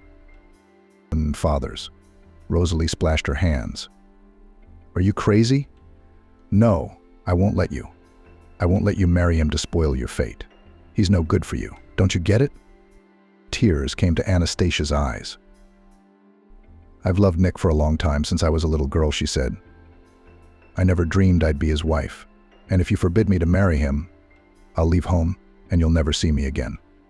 I'll go to town with Nick and we'll get married there anyway. You'll be stuck with him all your life, Rosalie sighed. He's a fool. Can't you see that? I love him, she said, stomping her foot. And you can't stop me. What can I do with you? Rosalie sighed. You're just like your father, just as stubborn. Don't complain later, Anastasia. Complain about what? Anastasia was genuinely surprised. I'm going to have the happiest family because I'm marrying the man I love. Love. Rosalie grinned. You love him, but he loves you. Why did he suddenly decide to marry you? You've never met, never courted each other. He must have something to gain. No one's going to miss out, said Rosalie. There's something wrong with him. Mama, Nick is very good, said Anastasia, and twirled round her mother. Oh, I'm so happy. I'm going to tell Vivian about the wedding. Let her envy me. What can you do now? Rosalie resigned herself to it. Maybe it would work out for them. The wedding in the village was merry. The tables were set in the courtyard of the Titov's house, lavished with lavish hors d'oeuvres and alcohol. Anastasia sat at the head of the table next to Nick and smiled happily. And he seemed to pay no attention to his wife, only wrinkled and reluctantly kissed her when the guests shouted loudly bitter. Oh, Anastasia. Vivian, who had been a bridesmaid, moved toward her. You're going to regret getting married. He doesn't look at you at all, as if you weren't his wife at all. He drinks moonshine with his friends and looks at other girls. He's not used to me yet, Anastasia defended her husband. Wait, we will live together, then he will not let me out of his sight. Until then, let him drink and have fun. It's a wedding, not a funeral. Then let's have a drink with you. Vivian handed her a glass of champagne. To love. And lots of kids. Oh, come on. Anastasia waved her hand and took a sip of champagne, but it went down the wrong throat. Tears came to her eyes. Would you say kids too? We can't think about them yet, and we have to get settled in the city first. Nick will soon get an apartment from the factory. You'll have to furnish it, you'll be a city girl. Vivian looked enviously at her friend. You'll forget the village altogether, she said. You know, probably even stop coming here. Don't be silly. Anastasia was angry. My mother is here, my sister, my nephews. How could I forget them? Nick and I will often come to help with the household chores. While Anastasia was talking to her friend, Nick got up from the table and went somewhere with friends, taking with him a bottle of moonshine. Noticing that the bride was almost crying, her mother-in-law came to her, took her by the hand and led her into the house. Let's go and rest, said Rosalie. You must be tired for the day. I've made a bed for you in the back room so that no one will disturb you. What about the guests? Anastasia looked around in confusion. Them Aunt Carla laughed. They've already forgotten about you. As long as there is moonshine and snacks on the table, and the bride and groom are not so important. Lie down and rest. Where's Nick? Anastasia sat on the bed and looked sadly at her mother-in-law. Kolka, don't wait, she sighed. Now, probably on the river with his friends drinking. He's like his father. I, too, waited for my husband all night after the wedding feast. I sat on the bed like you. I shed bitter tears. And then I didn't live a sweet life. Oh, she waved her hand. What to say now? Life is lived, not Washington. She waved again and left the room. Anastasia got out of bed and walked to the window, beyond which it was already dark. She could hear drunken voices. Someone belted out a song, and the disorderly voices backed it up. It's going to be different for me, Anastasia thought. She took off her white dress and placed it carefully on the table, then lay down on the bed, covered herself with the blanket and closed her eyes. She fell asleep immediately and woke up to someone piling on top of her. Anastasia screamed, but a wide palm covered her mouth. "What are you yelling for? Are you going to wake up the whole house?" She heard Nick's voice. "Didn't you recognize your husband?" He continued to pile on top of her. "Don't." Anastasia tried to say, but she failed. "Come on," Nick poked her with his breath. "You're my wife now and you should know your duties. Or didn't your mother tell you anything about them?" He laughed. "Come on, do not break. Or I'll go find another woman for myself. There are plenty of them in the village. Who would not refuse a man's caress?" Anastasia obeyed in silence. Her lip was bleeding and she prayed to God that it would all be over quickly. In the morning, the guests gathered again in the Titov's yard. Anastasia no longer sat at the table, but as hostess, she brought the treats, washed the dishes, and watched Nick, who again had fun with his friends, forgetting that he had a young wife. And at night he was again pestering Anastasia, and she silently tolerated everything, only furtively wiping away her tears. A couple days later, Nick went into town for work. "I gotta go," he mumbled as he put on his shirt. "What about me?" Anastasia looked at her husband in bewilderment. "I have to pack. I have to quit my job. There's no reason for you to come with me now. I'll get an apartment, we'll get settled, and then I'll call you to me. And this. Give me your marriage license. I have to show them at work that I'm a married man now. Nick, when are you coming to pick me up?" Anastasia was almost crying. We just got married. What will people say? He left his young wife at home and went to the city. But you do not listen to anyone. Nick counted the money and stuffed it into the inside pocket of his jacket. "I'll settle down and take you to the city. So tell all the curious people. Let them figure out the rest.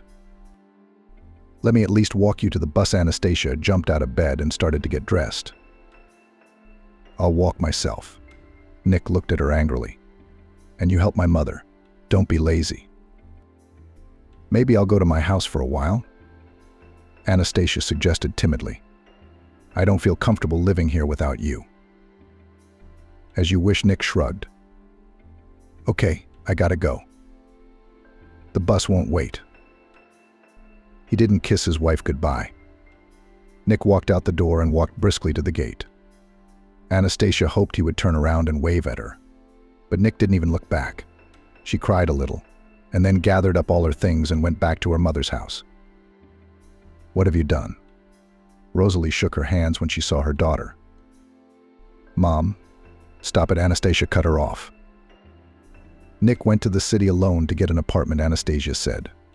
"As soon as he's settled, he'll come and get me, and we'll leave." Yeah, Rosalie said, her thin lips tightening. "Words and words go here and there, but deeds go nowhere. Well, I've been married, so maybe I'm happy now. We'll live like we used to. If Nick wanted you, he'd have taken you with him instead of embarrassing you in front of people." "Nick will come for me," Anastasia said, resenting her mother. "And if I'm bothering you, I can go back to my mother-in-law's. It's my house there now, too." "Lev already," Rosalie sighed. "If you're back, we'll see." A week passed, another week, another month, and there was no word from Nick. Anastasia ran to the mailbox every day, hoping to see a letter from him. But she found nothing in the mailbox except the newspaper her mother had written. From acquaintances, she learned that Nick has already received an apartment, in which he now lives alone, and he doesn't even think of coming to the village. "If that's the case, I'll go to him myself," she told her mother at breakfast. "I'll get the address and then I'll go." "Go," Rosalie shrugged. "It doesn't seem very human. You're here and your husband's in town. I don't know what he's doing there." She put the food on her daughter's plate. Anastasia picked up a fork and picked up a piece of scrambled egg, but suddenly she turned pale and ran out into the yard, clamping her mouth shut. I see Rosalie sighed as Anastasia returned to the table. "Now I guess I'll have to go into town to deal with your man." Mom, what are you talking about? Anastasia looked at her in surprise. You're pregnant, that's what. Rosalie shook her head. It's no big deal. There was no sorrow. Well, it can't be helped now. I won't let you disgrace yourself. She tied a kerchief on her head, went outside and headed for the Titov's house. Anastasia, did you fall asleep while playing Six in the Sun? Anastasia opened her eyes and saw Natali holding a birch broom. No, Anastasia stretched. I remembered my life, how I had married a penny, how I had moved to the city to live with him. If it hadn't been for my mother, I would have been alone with my daughter in my arms. Our mother was a brave woman, Natali smiled. She's remembered fondly. She never told me what she said to your Nick when she found him in town, but he came to the village like a sweetheart and took you with him. But she was very worried about you. She felt in her motherly heart that you weren't living well with your husband. How many times I told her not to tear her heart out. Did she listen to anyone? At least you didn't say anything when you came to visit, but kept quiet. What kind of husband and father would Nick make? What else could I say? Anastasia lowered her eyes. It was my own fault for not listening to my mother and marrying him. I've been tormented all my life. Now she cried out. All right, enough of this damp. Natali rubbed her lower back. Go and collect the laundry while I make a broom for the bath. It's good for you, okay? You'll forget all your sorrows in no time when you take a broom bath. They say a broom is worth more than money in a bathhouse. Having undressed in the anteroom, Anastasia went into the steam room and squeezed her eyes shut with pleasure. It was really good and smelled of tar. She poured hot water into a basin and diluted it with cold water, pouring it generously from the ladle. Then she put the boiling water on the stone and, steaming with the broom, began to whip herself on her back and sides, saying, as her mother Rosalie had once said, gula on the back, that they may run away, gula on the legs, so that they run along the paths, gula on the shoulders so you can sleep at night. Anastasia doused herself with cool water and went into the anteroom to catch her breath. Then she went back into the steam room to wash herself properly. When she returned home after the bath, she laid down on the bed with her arms spread out. Oh, it feels so good, she said with ease, as if she had been born again. I left some compote in a cup for you on the table, said Natali, taking the clean linen. I'll go and wash off the dirt and fatigue. Our mother used to say that scented steam not only heals the body but also the soul, not your city baths, which are of little use. While Natali washed in the bath, Anastasia even took a nap, woken by the slamming of the front door. Rested, she made her way to her room. A flushed Natali walked in. I'll be right back, and then we'll sit down to dinner. At dinner, the sisters drank a shot or two of moonshine, snacking on salted meat that lay appetizingly on the plate. Maybe he'll change his mind about getting a divorce. Natali waved her hands again. What do you have to divide now? We've lived and lived. Soon you'll have grandchildren. Will there be a sense in life? It won't, Anastasia said. I'm tired, Natali. I'm exhausted. I haven't bumped into the back of a chair. I've loved my Nick for so many years, and now suddenly I'm tired. What happened? Nothing much happened, Anastasia sighed. It's been building up for years. I'd reached the end of my patience. He quit 6 months ago, didn't he? Natali looked at her sister in surprise. You said he'd never had a drop in his mouth. How much did he drink before that? Anastasia grinned. As long as I can remember, he drank as much as he did. As if you hadn't noticed. Natali got up from the table and began to collect the dishes. When you married Nick, your mother and I told you he was following in his father's footsteps, but you wouldn't even listen to us. I thought he'd change with me. Anastasia looked sadly out the window. I thought that if I surrounded him with love and care, he'd forget about drinking. Only the hunchback can be fixed by the grave. Natali said with a sneer. And your colleague will not even help. Why didn't you divorce and leave Nick right away? If life with him didn't work out, you had a place to go back to. My mom was still alive. And after she died, they didn't sell the house right away, she sighed.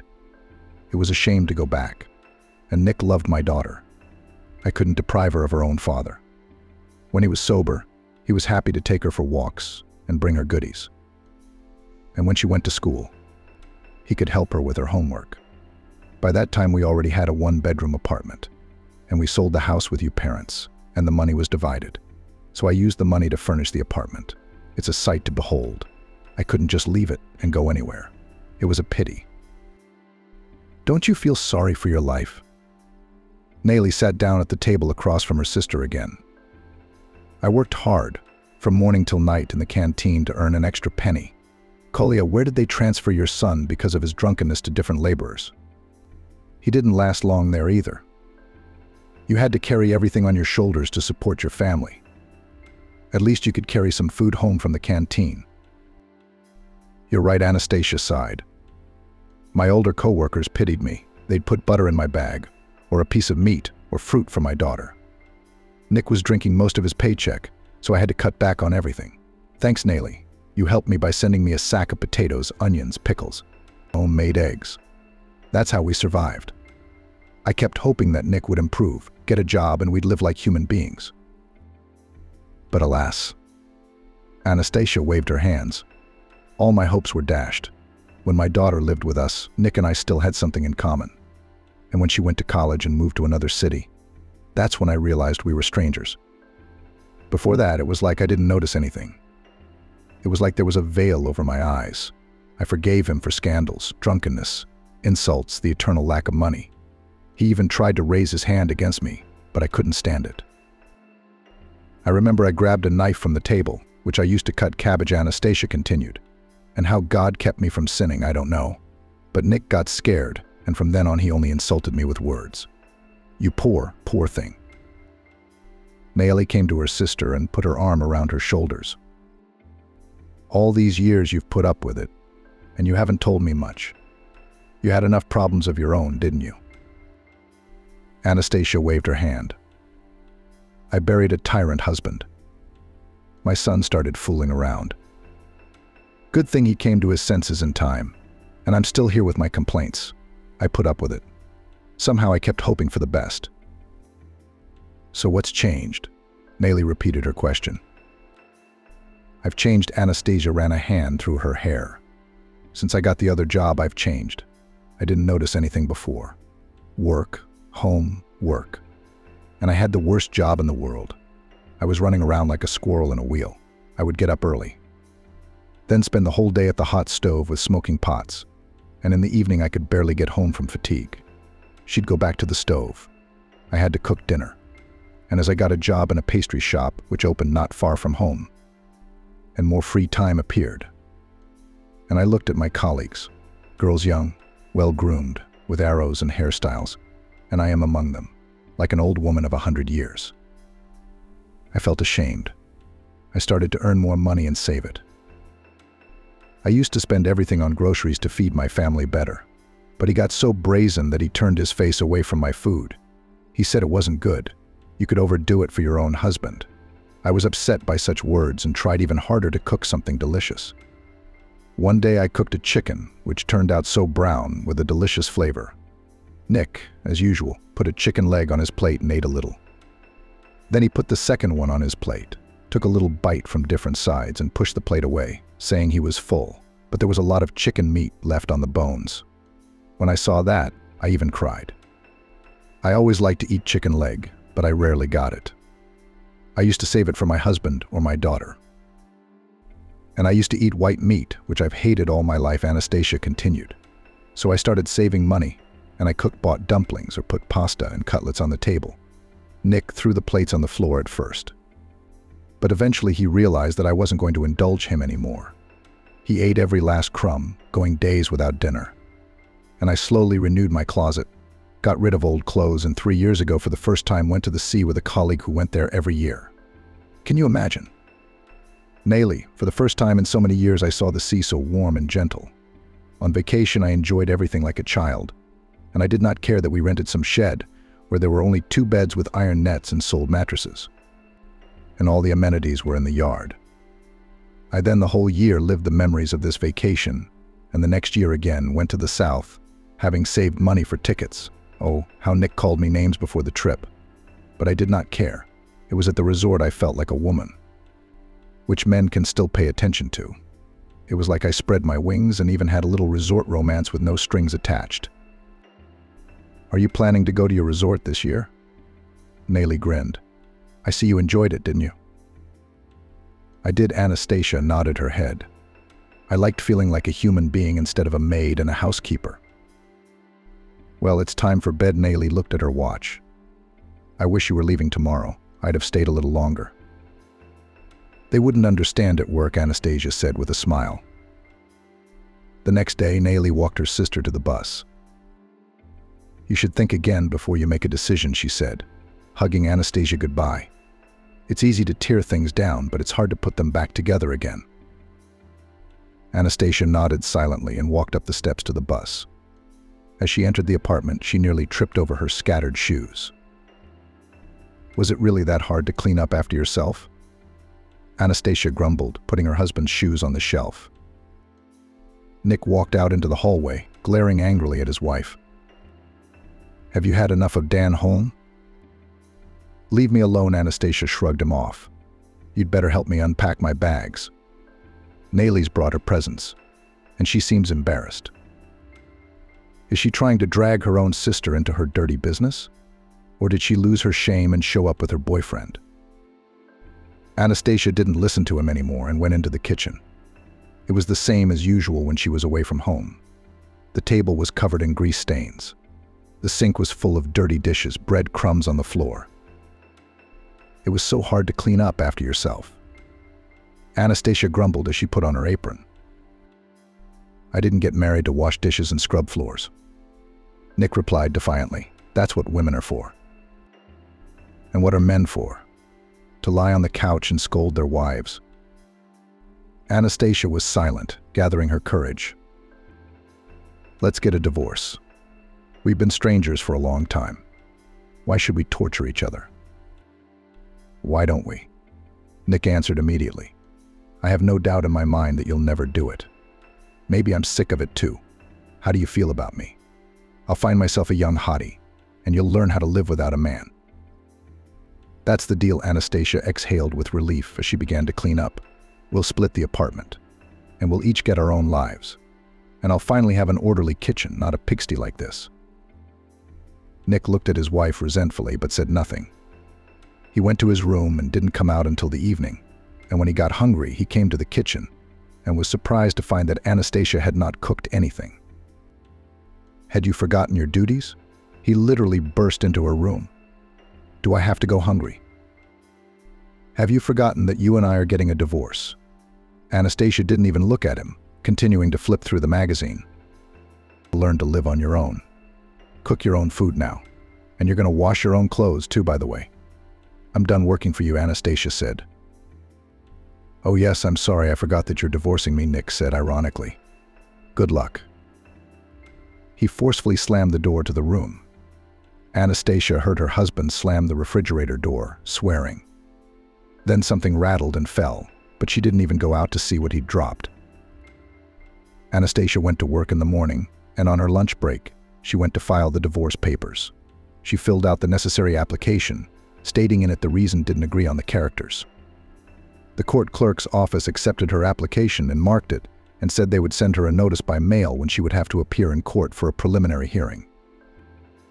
When she got home that evening, Anastasia went into the kitchen, poured herself some tea, and made a sandwich. She didn't feel like eating. Out of habit, she pulled a pot out of the cupboard to make dinner, but then suddenly laughed and put the pot back. She went into her room, turned on the TV, lay down on her bed, and closed her eyes. On the TV, a man and a woman were first figuring out their relationship, and then vigorously declaring their love for each other. Anastasia turned off the TV, covered herself with a blanket, and fell asleep until the morning. She didn't hear Nick rattling the dishes in the kitchen, making his own dumplings, and even washing his own plate, which had never happened before. 2 weeks later, Anastasia handed him a subpoena she'd pulled out of the mailbox. What's this? Nick stared at it, looking at the paper. A summons. Anastasia shrugged. We have to appear in court the day after tomorrow. We're going to go to court the day after tomorrow to get a divorce. What, he yelled. You weren't kidding, were you?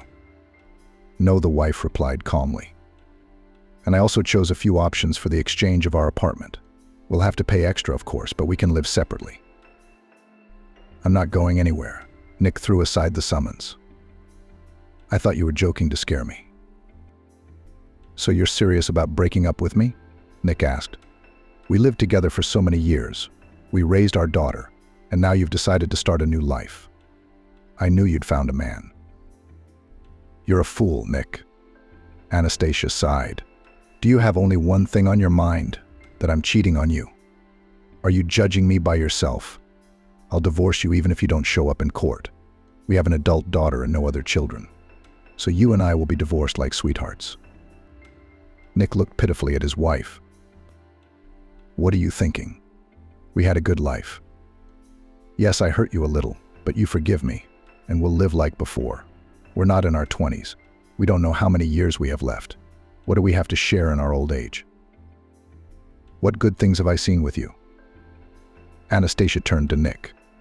Other people are vacationing together at resorts, shopping together. Husbands help their wives with chores. Where have you and I traveled together besides the village? We've never been anywhere else. You've never taken me to a restaurant or a cafe. You've never given me a single flower in our whole life together. And I've never seen a present from you on my birthday or New Year's Eve. You've only given me scandals on those days. Probably on purpose, so I wouldn't think about presents and flowers. When my sister and I sold my parents' house, I wanted to buy a fur coat with the proceeds. I bought you a car because you've been wanting one for a long time. Even though it's old, it's your own. You call that a normal life? Amelia, I'll make it up to you, Nick babbled. I'll shower you with flowers. You've come to your senses, Anastasia grinned. And he called her Amelia. It's always Anastasia and Anastasia. No, Nick, it's too late. I don't love you anymore. I used to, but now I don't. Nick lowered his head, turned around, and went to his room. After returning from court, Nick went back into his room and sat on the couch with his arms around his head. He remembered the judge's words over and over again. I give you 2 months to reconcile. If at the second hearing you, the defendant, still do not agree to the divorce, you may be divorced without your consent. For the second time in his life, Nick was very scared. The first time was a long time ago, back in the army, when Andrew had been killed and the investigation into the case had begun. But now, when Anastasia decided to break up with him, there in court, Nick looked at his wife with different eyes. He suddenly saw the tired expression on her face, the cross lines on her forehead, the drooping corners of her lips, and he felt unbearably sorry for Anastasia. There was no one closer to him. He suddenly wanted to hug his wife, to hold her close, to confess his love to her for the first time. And he also realized that he would be lost without his ear, sink to the bottom, get drunk and die under some fence. All these years she had taken care of him, nursed him back to health after another binge. Yes, she'd swear, yell, get angry, but she'd never leave him in the lurch. And Rosa's daughter? How will she react to her parents' divorce? Will she want to stay in touch with her father? Something had to be done. Nick got up from the couch and went to the window. But what? Would Anastasia believe his sincere remorse and take back the statement?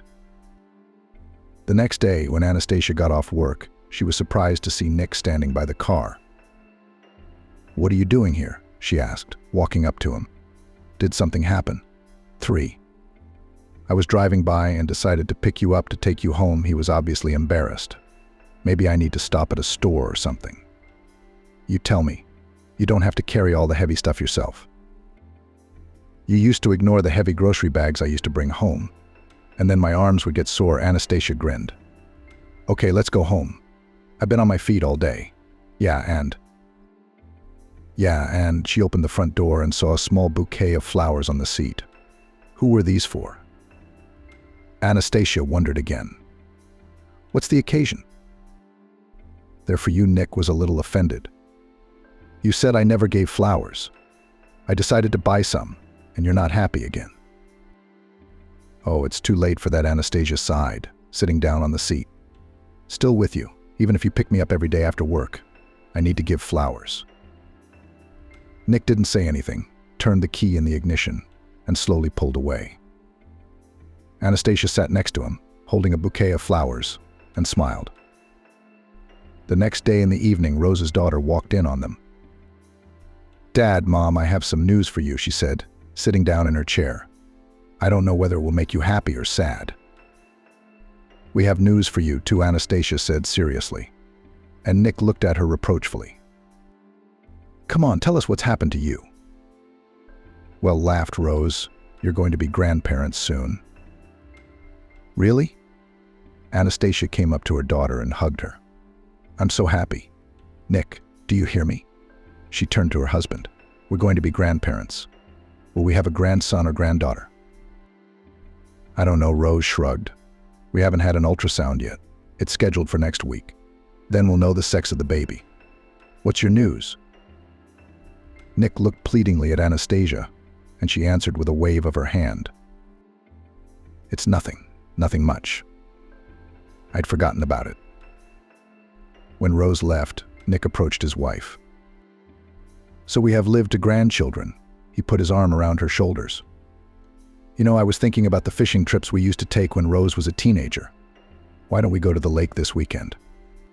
I'll fish, and you can relax in the fresh air, buy some meat, barbecue."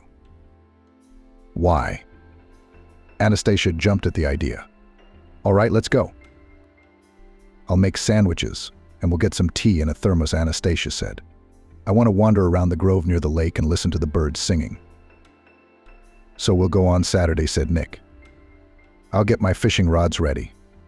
I think I saw them in the pantry. It's been a long time since I've been fishing." Nick was worried that Anastasia would change her mind about going with him. But on Saturday, she woke up early and got ready for the trip. When Nick came out of his room, she had everything ready: sandwiches and tea in a thermos. She even fried cutlets, boiled eggs and sausages.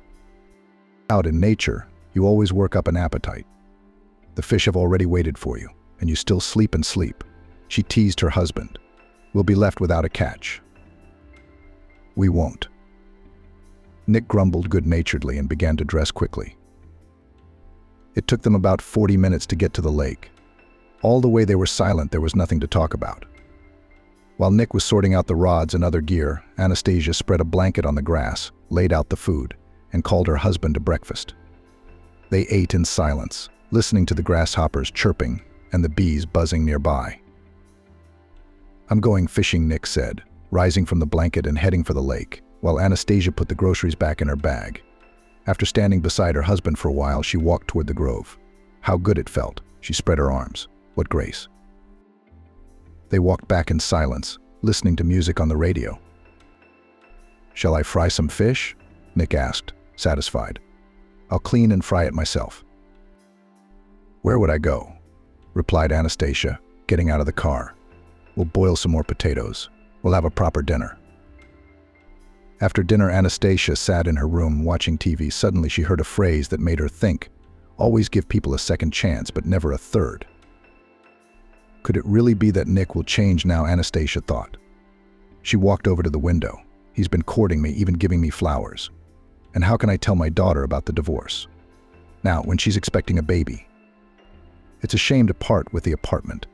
So much work has gone into it. It's a lot of work, Anastasia thought. And what's to hide? I still love Nick, even though of course he doesn't deserve it. But as they say, love is evil, you'll fall in love. She moved away from the window and lay down on the bed. In the morning, entering the kitchen, Anastasia saw her husband standing at the stove, cooking something. "Oh, you're awake?" He was happy, sitting down at the table. "I fried some eggs. True, a little burned. If you want, I'll quickly make new ones." No, Anastasia waved her hands. "It's fine, it's even better." Nick sat down across from her. "How about you and I go to the movies or take a walk in the park? The last time we were there was about 5 or 6 years ago. Do you remember?" Yeah, Anastasia nodded. "You went on all the rides, even though you were hungover that day. And after you got out of the centrifuge, you fell on the grass and lay there for half an hour. I thought you were about to die. I even wanted to call an ambulance." "Yeah, I did," Nick grinned. "Oh, how much time I missed because of drinking. And how could you put up with me all this time?" "I was wondering the same thing." Anastasia got up from the table. Why didn't you think of that before? I was a fool, Nick looked at her guiltily. Listen, maybe you'll change your mind about the divorce. How many years have we been together? We'll be grandparents soon. What do we have to share? Old age is around the corner. It's better to face it together than alone. And I'll be lost without you. He sighed heavily. I did not sleep all night today, All thought. I love you, Anastasia. Believe it or not, I can't imagine life without you. Sure, I behaved like an asshole to you, but we had some good times when Rose was born, and I used to get up at night so you'd get some sleep. Remember when we used to redecorate and pick out wallpaper together? Anastasia said. Oddly enough, we liked the same ones. Do you remember when we went to the village for your niece's wedding? And you and I had no place to sleep because there were so many guests, so we climbed into the hayloft? Come on, she said indignantly. You've got something to bring up. I decided to go shopping today, to look at the baby's dowry. Before you know it, he'll be born. So maybe I should come with you, Nick suggested with obvious reluctance. He didn't like shopping. You should fix the faucet in the kitchen. And the shelf in the bathroom is about to fall down, Anastasia said, grabbed her bag and went out into the hallway. I'll do it, Nick fussed. Just hurry back. Anastasia walked down the street, shaking off the bright sun. Young mothers came across her, rolling strollers with sleeping babies in front of them. Soon Rose will be strolling down the alley like that, she smiled. And maybe I'll walk with the baby too, remembering how I used to walk with my daughter. She stopped to admire the little kids playing in the sandbox. They were so funny, they were enthusiastically making sandpits. Roman, it's time to go home. She heard a man's voice nearby. Let's go, or grandmother will scold. Right away, Grandpa. A boy about 4 years old climbed out of the sandbox and headed toward a man standing not far from Anastasia. Grandpa? Grandma, she smiled, listening to the sound of those words. How time flies. It was only recently that we ourselves were running barefoot through the village, swimming in the pond, making plans for the future. And very soon I'll be a grandmother. Maybe Nick's right, we shouldn't get divorced, Anastasia wondered. He really would be lost without me. Nick hasn't been looking well lately. He's in pain, he won't tell me, but he keeps grabbing his right side, and he's been complaining of high blood pressure. I'd never forgive myself if something happened to him. I'll take my statement out of the courtroom tomorrow, Anastasia decided. But I won't tell Nick anything about it. Let him think I'm still determined. Maybe we really can have the human life I once dreamed of. She sighed with relief, as if a heavy weight had been lifted from her shoulders, and strode lightly toward the children's store. And the next day in the evening, Rose and her husband Helium came to visit her mother and father and told them that a girl would be born, whom they decided to name Annie. Time passed, and Nick anxiously awaited the second summons. When he and Anastasia could be divorced for good, he didn't know that his wife had taken out a petition for dissolution of marriage, so there was nothing to fear. Anastasia, I've been thinking, he told his wife. Why don't we go on a vacation? You and I have never been anywhere together. And where will we get the money from? Anastasia looked at him in surprise. It's not cheap. Well, I've put some money aside. He pulled some money out of his pocket. I'll get my vacation money, and if I need it, I'll borrow it from someone. We'll go wild. I found out it's cheaper, and we can find a place to stay on the spot. Do you agree? I don't know, Anastasia said uncertainly. You should think about your health. You've been complaining about stomachaches and nausea lately. When we get back from vacation, I'll go to the doctor, Nick promised. Or maybe I just need a vacation, and then everything will be fine. Shall we go? Let's go, Anastasia waved her hand. We don't know when we'll get away next time. When my granddaughter is born, I won't have time to travel. I'll have to help my parents. That's great, rejoiced Nick. But I have a favor to ask you. He was silent for a while. Let's go on vacation by plane. I realize that it's expensive, but I'm embarrassed to admit. I've never been on an airplane, and I'd really like to try it, Nick said. I've only flown once, the year before last, and I'm afraid to go again. Anastasia looked at her husband with fear. Do not be afraid of anything, Nick reassured her. I will hold your hand the whole flight. At the airport, they were a little confused, not knowing which way to go, until they heard the announcer's voice inviting them to check in for their flight at counter number 4. Once seated, Nick immediately fastened his seatbelt and stared out the window, waiting for the plane to start moving. The flight was only supposed to last a couple hours, but Nick was gripped with panic from the first few minutes and his hands began to shake. He gripped the arms of the seat and closed his eyes. Feeling the plane begin to gain altitude, Nick opened one eye. He looked out the porthole and saw that they were flying above the clouds, and now he was overcome with a feeling of elation. The airplane had gained altitude. The passengers became animated, and some even began to unbuckle their seatbelts and get up from their seats to go to the restroom. Nick was still sitting in his seat, looking around curiously. The food arrived, and he was again surprised to find that the airplane had food. After lunch, he began to fall asleep. He closed his eyes and fell asleep. Nick woke up only when a pretty stewardess announced landing. The plane began to descend. Again, there was an amplified noise. Nick grabbed Anastasia's hand, who laughed. Well, who promised to hold whose hand? The plane landed safely and Nick breathed a sigh of relief. It's a good thing we'll be traveling back by train. Nick and Anastasia settled in a private house in a room that barely fit the two of them. Every day they went to the beach, swimming in the warm sea, sunbathing on the hot sand, and in the evening they wandered the streets, listening to the music coming from the sidewalk cafes. Anastasia noticed that despite the vacation, her husband was somehow sad, and one day she asked him about it. "You see, Anastasia," Nick replied, "I've just realized that I've lived most of my life for nothing. I could have seen the whole world with you. But instead, I've prioritized the bottle, forgetting about everything in the world about you. I only cared about my drinking buddies, who were not really my friends at all." "It's good that you realize that." Anastasia gently stroked her husband's arm. "You and I have everything ahead of us now. We will work, save money for new trips. And maybe we'll buy a cottage? After all, when the granddaughter is born, she will need fresh air." Yeah, Nick seized on the idea. "I'll build a gazebo, we'll drink tea and talk in the evenings. And we'll put a bathhouse and a swimming pool next to it. I've seen inflatable ones for sale at the store." "Oh, we'll live with you. Just take this divorce papers with you. Or we'll have to remarry again." "Hadn't you noticed that the deadline had passed and no summonses had come?" Anastasia grinned. "I thought you had figured it out a long time ago." "Were you thinking about divorcing me?" Nick jumped up happily from the bench, sighing and clutching his right side. "That's it. When we get home, we'll go straight to the doctor." Anastasia helped her husband back to the bench. "In case you have something serious, and the main thing is to start treatment in time." A couple of days later, they returned from vacation, and Anastasia made an appointment for her husband to see a general practitioner.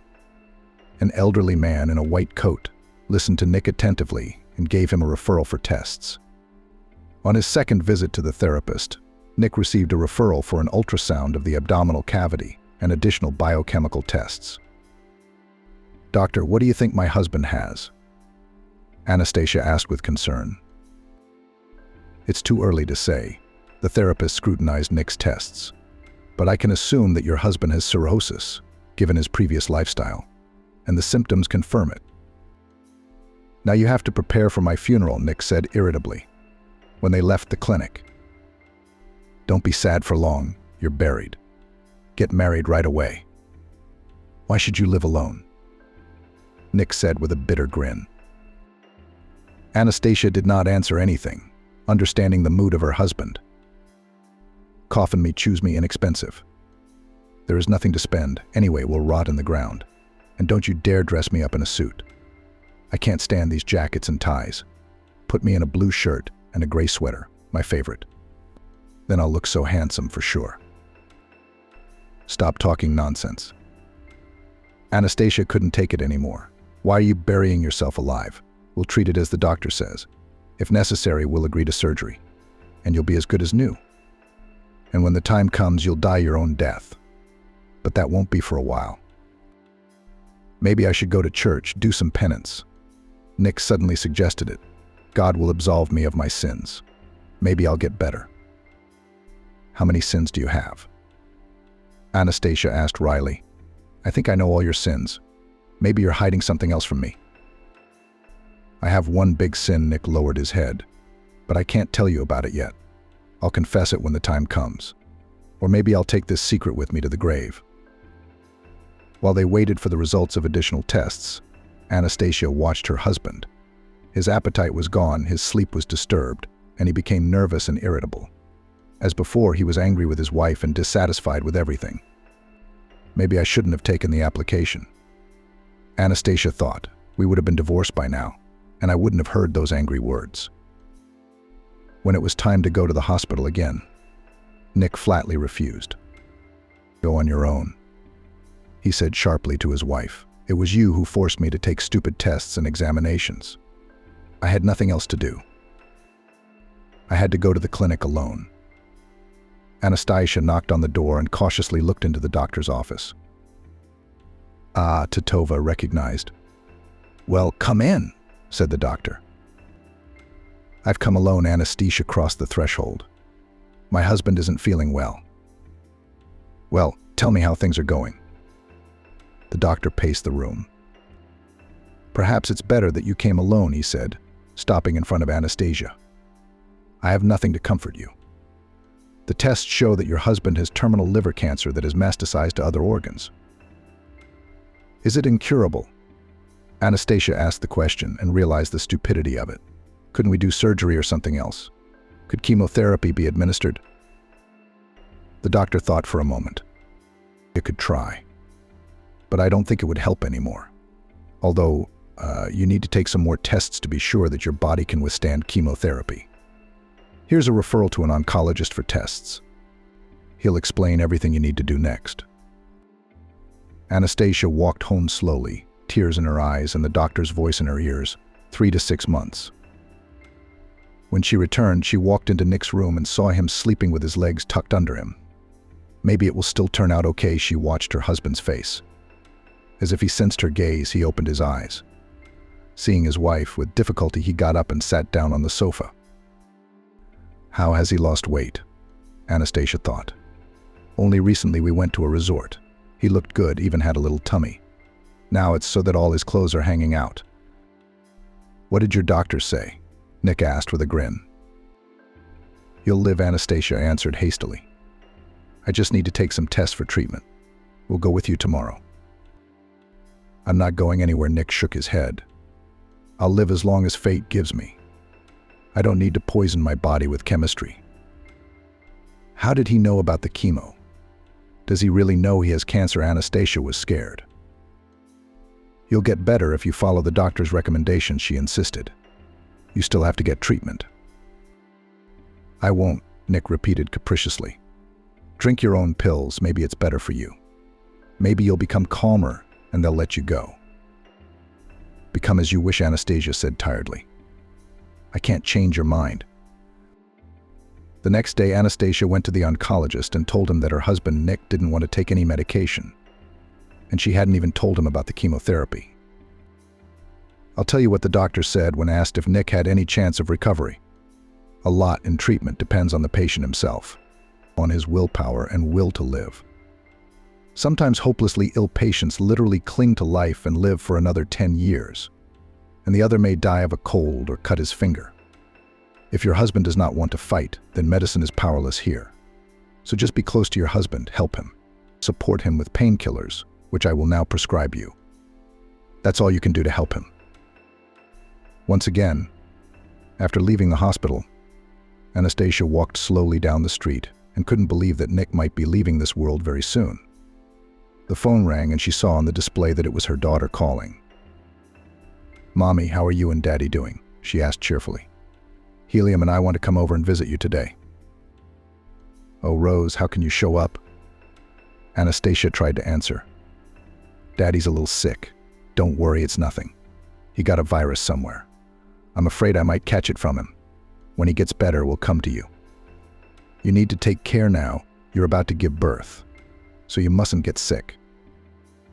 Anastasia said goodbye to her daughter. She walked slowly down the street again. She didn't want to tell Rose that her father was seriously ill. When she had the baby, then she would know everything. In the meantime, let her remain in ignorance. Her husband's temper had changed for the worse again. He became cranky, angry, irritable again. When he was in pain, he would throw a pillow at Anastasia as if she were to blame for his suffering. Anastasia put up with his antics, making liquid porridge and spoon-feeding him. When he stopped rising from the couch, she massaged him to avoid bed sores and changed his underwear. Nick grew weaker every day. He could no longer turn over on his own. His speech became slow and at times slurred. He moaned and gritted his teeth in pain. And in his delirium, he kept saying, "Andrew, take me away, Andrew." 3 days before Nick died, Rose gave birth to a daughter, and Anastasia, sitting beside her husband, through her tears, said, "Well, you've lived to see your granddaughter. Now get well. Annie needs a grandfather. You'll tell her stories and ride her on your back." But Nick didn't understand anything anymore. And just before he died, he looked at Anastasia with clear eyes and slowly said, "God punished me for Andrew. He was killed because of me. I should have been in his place." "What are you saying?" Anastasia screamed. But Nick didn't hear her anymore. After Nick's funeral, Anastasia was afraid to go into the empty apartment, where no one was waiting for her. In the evening, she wandered the streets for long periods of time, pondering her husband's last words, that her brother Andrew had died because of him. Now she would never know how it had really happened. And did she really need to know? After all, it had been so many years. On weekends, Anastasia visited her daughter and son-in-law to babysit Annie's granddaughter. Rose at first reproached her mother for hiding her father's illness from her. But Anastasia managed to convince her that pregnant women do not need negative emotions to bear a healthy child. After the death of her husband, life for Anastasia seemed to stop. Only her granddaughter, who had recently been born, gave her meaning. She blamed herself for once deciding to file for divorce from Nick. Maybe that was the reason for the rapid development of his illness due to mental distress. Although, as the doctor claimed, the development of the tumor began 2 years ago and was mostly asymptomatic. As time passed, the heartache gradually subsided, leaving only memories. Once Anastasia heard a song performed by a famous artist, and the words fell into her soul. "Before, I did not listen to my mother. I lived everything with my own mind. Everything seemed to know better. I stood my ground and, satisfied with myself, quite everything Anastasia thought. I didn't believe that if my sweetheart said something to me, it meant it was all right. But it's true," she reflected. "I didn't listen to my mom once. She said I shouldn't marry Nick. I wouldn't be happy with him. I loved him dearly and thought that thanks to my love he would change and we would live well and long. Alas, that didn't happen. But I am sure that all good things are still ahead of me." Walking into her sister's room to share the good news, Chris was stunned. Her boyfriend had popped out of her sister's bedroom. "Why are you always so lucky?" Emma looked enviously at her older sister, who was trying on a wedding dress in front of the mirror. "You're marrying the most handsome guy in town. Maybe we'll go to your wedding soon." Chris turned to her sister. "Gene Thompson has his eyes on you, and you don't even pay attention to him. He's a good guy, a hard worker. He's helping his father build his house, keeps an eye on his little brothers. It's obvious that he'll make a good husband and father." "Oh, come on," Emma said. "You can't move him. He'll just live in the city and work as a truck driver all his life. I want to go to New York after high school. I'm sure I'll find a promising fiancé there." Maggie, the girl's mother, came into the room. She said the word promising. "What does it mean?" Emma frowned. "Well, Mom, don't you get it? It's a man who aspires to become rich, successful, and even powerful." "Does that mean we're all unpromising?" Maggie laughed. "My father works on a tractor. I carry the mail. Chris went to college and now teaches little kids to read and write. What about us?" Emma said nothing, shook her head, and ran out of the house. "She's young," Maggie sighed. "The wind is in her head. Nothing. Life will teach her." "Well, bride," she turned to her eldest daughter, "we're a week away from the wedding, and we've got a lot to do. We have to butcher a piglet for meat, pluck chickens, and also make sure my father doesn't try the moonshine before he's ready. I know him." She turned and left the room, closing the door behind her. "Yes, in a week, I'll be not just a bride, but a wife," said Chris. She carefully hung the wedding dress on the rack and put it in the closet. "Oh, I'm so happy." She twirled around the room, and then sat down on the couch and thought. Chris had started dating Aiden when she started working at the village school. They knew each other before that, of course, because they lived in the same town and went to the same school. Aiden then dated Lexi Smith, who even saw him off to the army and promised to wait for him. Only her parents were against her marrying Aiden. They moved to another town and took their daughter with them without leaving an address. To be honest, Aiden hadn't really worried about it when he came back from the army. There were plenty of pretty girls in town. And he's a good-looking guy. He's not going to be alone. He got a job on a farm, driving milk to town. He made a good living with an extra income, lived with his elderly mother, and he was in no hurry to get married. Chris, or rather Chris Nick, he saw on September 1st, when he took his nephew to first grade. Aiden's older sister was in the maternity hospital at the time, giving birth to her third child. Her husband, Alex, had been sent to town for parts, and her mother was sick after a long day's work, and her legs were swollen. Aiden had to drive Jaden to school himself. Chris took an instant liking to Aiden. She was dressed in a strict business suit, and she was trying to keep herself as solid as an elementary school teacher should. But it was obvious that she was very nervous. Aiden liked her slim figure, her beautiful legs and eyes. She was different from the other girls in town. He began to pass by the school more and more often, if time allowed, and saw in the window how Chris Nick was teaching a lesson, passionately telling something, and the students were listening to her attentively. "Did you have a crush on Watson?" his mother asked him once. "I see you're not a fool. Watson is a good girl, educated and hardworking. Her mother Mary boasts of her daughter Mealy. She says she's raised a good assistant, not like their youngest Emma." Her mother waved her hand. "She's useless. She won't know how she'll finish school. She doesn't want to study at all, only disgraces her sister. I don't know when she'll get smart. Oh son, if you'd gotten married, we'd probably have kids. She'd make a better wife," her mother said of Chris. "I'll marry her," Aiden laughed. "You're right, mother. It's time for me to start a family. Freedom is a drag. I'll just keep picking up girls." Aiden met Chris several times when she left school and walked her home. Then he asked her to the movies, and a month later he asked her to marry him.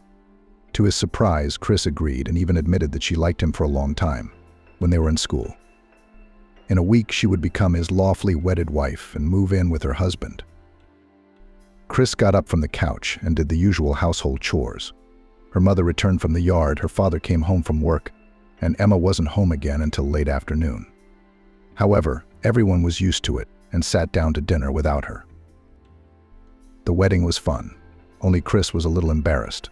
She was not used to such attention to herself, and when they shouted bitter, she shamefully covered herself with a veil. Aiden, on the contrary, was happy when drunken guests forced the bride and groom to kiss in public and gently pressed Chris to himself, trying to make the kiss last as long as possible.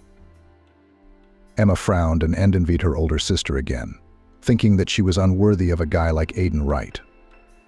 And when the young people were escorted into the house where they were to spend their wedding night, she ran away to the river bank and cried there for a long time, saying angrily, "It's all right, I'll prove it to you all." What and to whom Emma would prove, she herself did not yet understand, but she knew only one thing, that Chris would soon be desperately jealous of her too. Her mother-in-law accepted her daughter-in-law well, and even began to call her daughter. But Mary was still looking at her son-in-law, and he rarely visited her mother-in-law and father-in-law, meeting with them only on big holidays. Emma was always at home on such days, trying to sit close to Aiden at the table. But he paid no attention to her, considering her the youngest, as she was now called. After graduating from high school, Emma received a certificate with only C's in all subjects and wondered what she should do next. She would not be accepted to an institute or technical school with such marks, and she did not want to stay in the city. "What do you think?" her friend Annie Simpson once asked her. "Go into hairdressing, you'll always have money. You said yourself that as a child you liked to cut your dolls, and once you cut Chris's hair while she was sleeping." "Yeah," Emma laughed. "I did. My mother toweled me off so hard I couldn't sit up, and Chris cried and hid in the barn. She wore a scarf on her head for 3 months. They say they even provide dormitory accommodation for non-residents after they enter the school," Annie continued to insist. "So you don't have to worry about housing, and they pay a stipend, and there, And then, you can work part-time. It's a wonderful life. Better than living in the city and working on a farm. Why? Emma jumped at the idea. Then we could get a job at a salon and do fancy hairstyles. She dreamed, I've seen such high hairstyles in a magazine. How did you decide? I'm going to be a hairdresser, she announced. To the surprise of her parents and Emma herself, after accepting the documents at the school and passing the entrance exams, she was enrolled in the first course in the specialty of hairdressing. Studying was to be only 1 year and 10 months. But Emma almost did not expel after the first semester for failure, because she decided that just like in school, she will rarely attend classes, and teachers will still put her grades, even if 3, so as not to spoil the statistics. But in the school was all different, so Emma had to urgently pass all credits and more responsible attitude to study. Aiden came to the dormitory once every 2 weeks to give Emma groceries and a small amount of money, which Maggie sent to her, taking care of her youngest daughter. She wrote in the note that Emma should not waste the money, save up, or her life might turn out differently. But Emma went straight to the store and bought herself a new lipstick, inexpensive jewelry, and if she was lucky, a new blouse. She didn't think about the future. She tried to live here and now, and her mother would send her money. She didn't come to town anymore. She was bored there, but she plunged headlong into city life. There were new girlfriends with whom Emma went to the movies or to the disco, and guys were paying attention to her. Only they were newcomers like her, and Emma called them by a word she liked very much, unpromising. She even managed to get one of them pregnant. But she didn't hesitate long, took a referral from the hospital and got rid of the unwanted child. Grieve about it did not become, and special conclusions for themselves did not make, because just 6 months later visited the hospital again. But Chris, unlike her younger sister, was very worried that she and her husband still had no children. They had been living together for 2 years, and every month Chris waited with hope that now it would turn out that she was expecting a child. But alas, time passed, and the long-awaited pregnancy did not come. Aiden and all the family, as they could, reassured Chris. But she saw that her husband and mother-in-law and parents are looking forward to the firstborn, but could not please them yet. She and Aiden had gone through a full examination and all the tests. They said that Chris and her husband were completely healthy, and advised to wait a little longer and then take some drastic measures. Mother-in-law advised Chris to go to a witch doctor living in a neighboring town. Allegedly, she helped many people in women's issues. But Chris continued to hope that even without magical influence will soon be able to become a mom. One weekend, Emma came home to pick up some things. She had already graduated from college, had a job at a men's barber shop, and was sharing a small apartment with a friend. She needed a pillow, blankets, linens, and some dishes. These she wanted to ask her mother for so she wouldn't have to spend extra money to buy the necessities. As she hugged her younger sister, Chris complained that she couldn't get pregnant, and she was afraid that Aiden might leave her because of it. "I wish I had your problems," Emma sighed. "You've got a lot to be sad about. The diapers, the cradles, the sleepless nights. What do you need it for? You've got so many kids in your class. Don't you get tired of teaching and raising them every day?" "You don't understand," Chris looked at her sister reproachfully. "Your own baby. It's a part of you, your blood daughter. When you become a mom, you'll find out for yourself." "And what else?" Emma shrugged her shoulders. "Am I going to ruin my life for the sake of a screaming child? I want to live brightly, to dress nicely, to go out to restaurants, not to stand around the crib and cook porridge for days and nights." "That's silly," Chris sighed. "You're thinking about the wrong thing. When you have a family, you'll talk differently. Do you have anyone in mind? You could bring them to us, introduce them to us." "It's nothing serious," Emma said. "I got a job at a men's barber shop on purpose. I thought I'd meet someone there. But in the end, only pensioners and school children come to get their hair cut. I should choose a better salon, go to work there. They have a better crowd." In the morning, Aiden drove Emma into town with all the things she'd packed and what her mother had given her. Even the beautiful curtains she'd taken out of her trunk, which she'd saved for a special occasion. "You need them more in town," she said to her daughter. "I don't know who will come to visit, so you won't be ashamed in front of people." I'll buy some fabric at the store and sew something for the kitchen. You go behind the curtains and look for napkins for the table," her mother said. "When Aiden goes to town next time, he will bring everything for you." After that, Emma never came to the village again. Aiden started coming home from town later and later. Chris was worried, and often went outside the gate, staring into the distance. Aiden's explanation for his late return was that his car had broken down, that he'd been offered a little extra work, or that he was so tired that he'd stopped on the side of the road and rested a little. Chris believed her husband, felt sorry for him, and could not even think that he deceived her. One day, Chris was called into town for a meeting of elementary school teachers. She felt bad from the morning, dizzy and nauseous, but Chris could not go. As soon as she left the City Department of Public Education, she was dizzy again, and she lost consciousness. She woke up in the ambulance that was taking her to the hospital. "What's wrong with me?" she whispered with just her lips. "I'm dying." "Well, honey, we will not let you die," laughed the woman in a white coat. "But we can't make a diagnosis yet. In the hospital you will find out everything." In the emergency room, Chris took tests and was sent to the examination room, from which she came out, not believing what she had just been told. "Oh my God," she covered her face with her hands. "I can't be pregnant." She was offered to stay at the hospital for more tests, but Chris refused. She knew she would be worried at home because of her absence, so she hurried to the bus station. But as soon as she reached it, she saw that the last bus heading in her direction had already disappeared around the corner, leaving behind smoke from the exhaust pipe. What to do? Chris looked around, hoping to find someone she knew, but the bus station was empty. Well, she'd have to spend the night at Emma's. "I'll go home tomorrow morning," she thought, and walked to the bus stop. As Chris neared the house where her younger sister Emma lived, she saw the truck labeled Milk where Aiden worked. "Oh, that's how great it is." Chris got excited and picked up her pace. Aiden must have stopped at Emma's for dinner or tea on the way. And now he and I are going home together. Lucky me, I'll give them both a good time to hear the news. As for the baby, Aiden Smith would soon be a father, and Emma would have a nephew or niece. Reaching the right floor, Chris pressed the bell button. "Who's there?" She heard her sister's disgruntled voice. The neighbor needed something again. The door swung open, and Emma appeared on the doorstep in a short transparent robe. "Is that you?"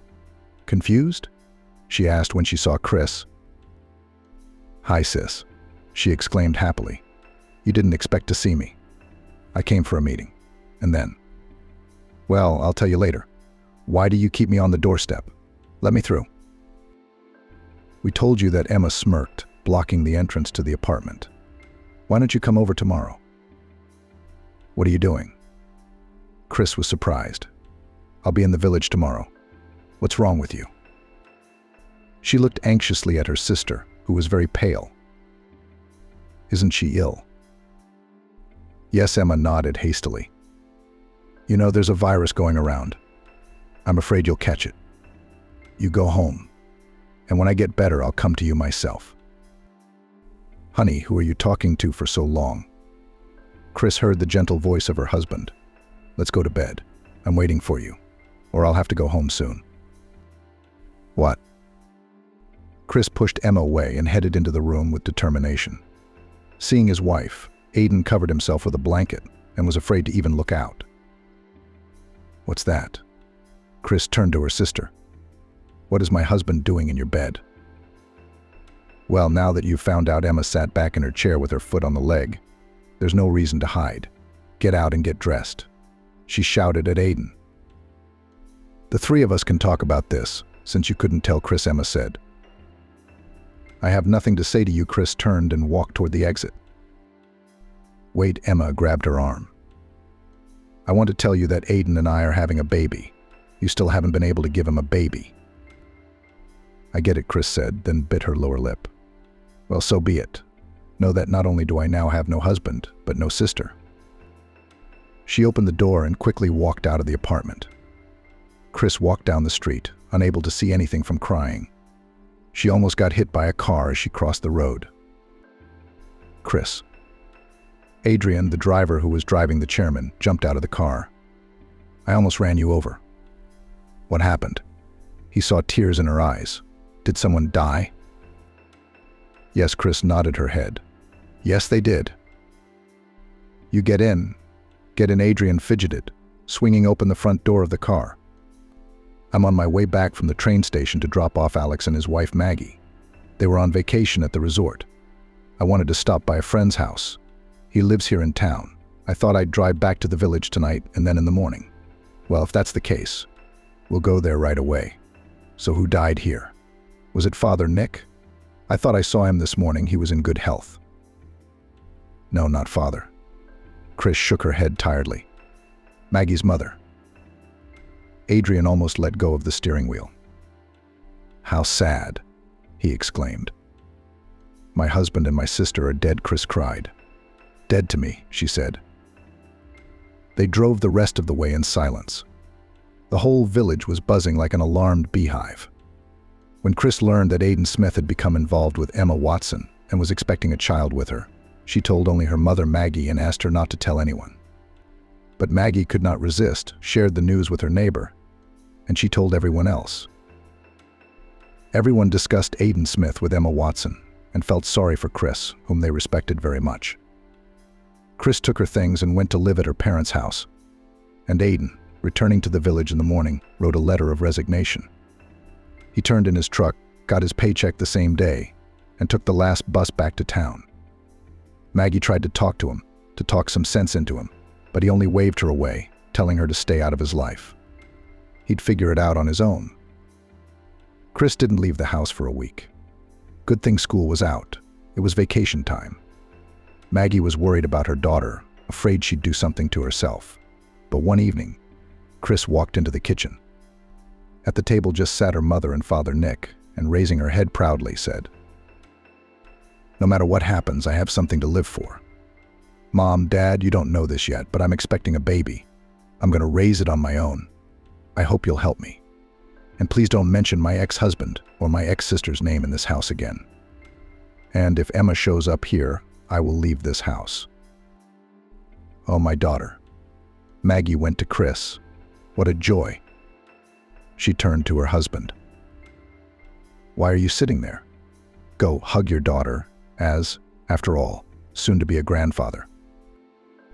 You this, daughter, Nick ineptly hugged Chris. You can always count on us. And I'm not letting Emma on my doorstep. She's disgraced us all over the village, the whore.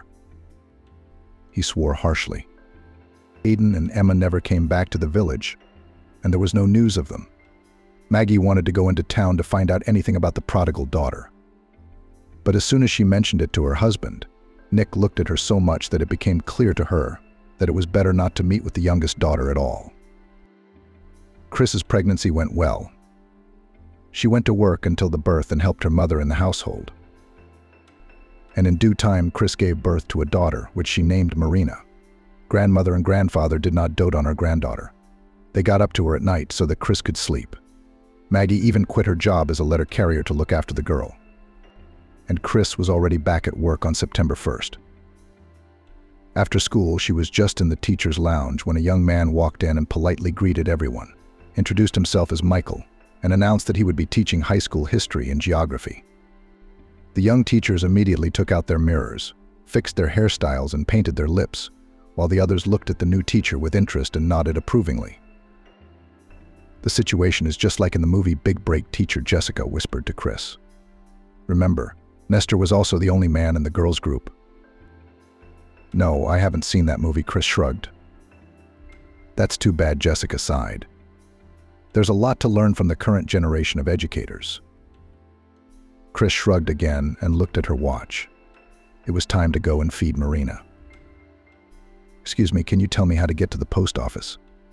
She heard a man's voice behind her. Chris turned around and saw Michael, who was looking at her, smiling. Come on, I'll walk you out, she said. I'm on my way.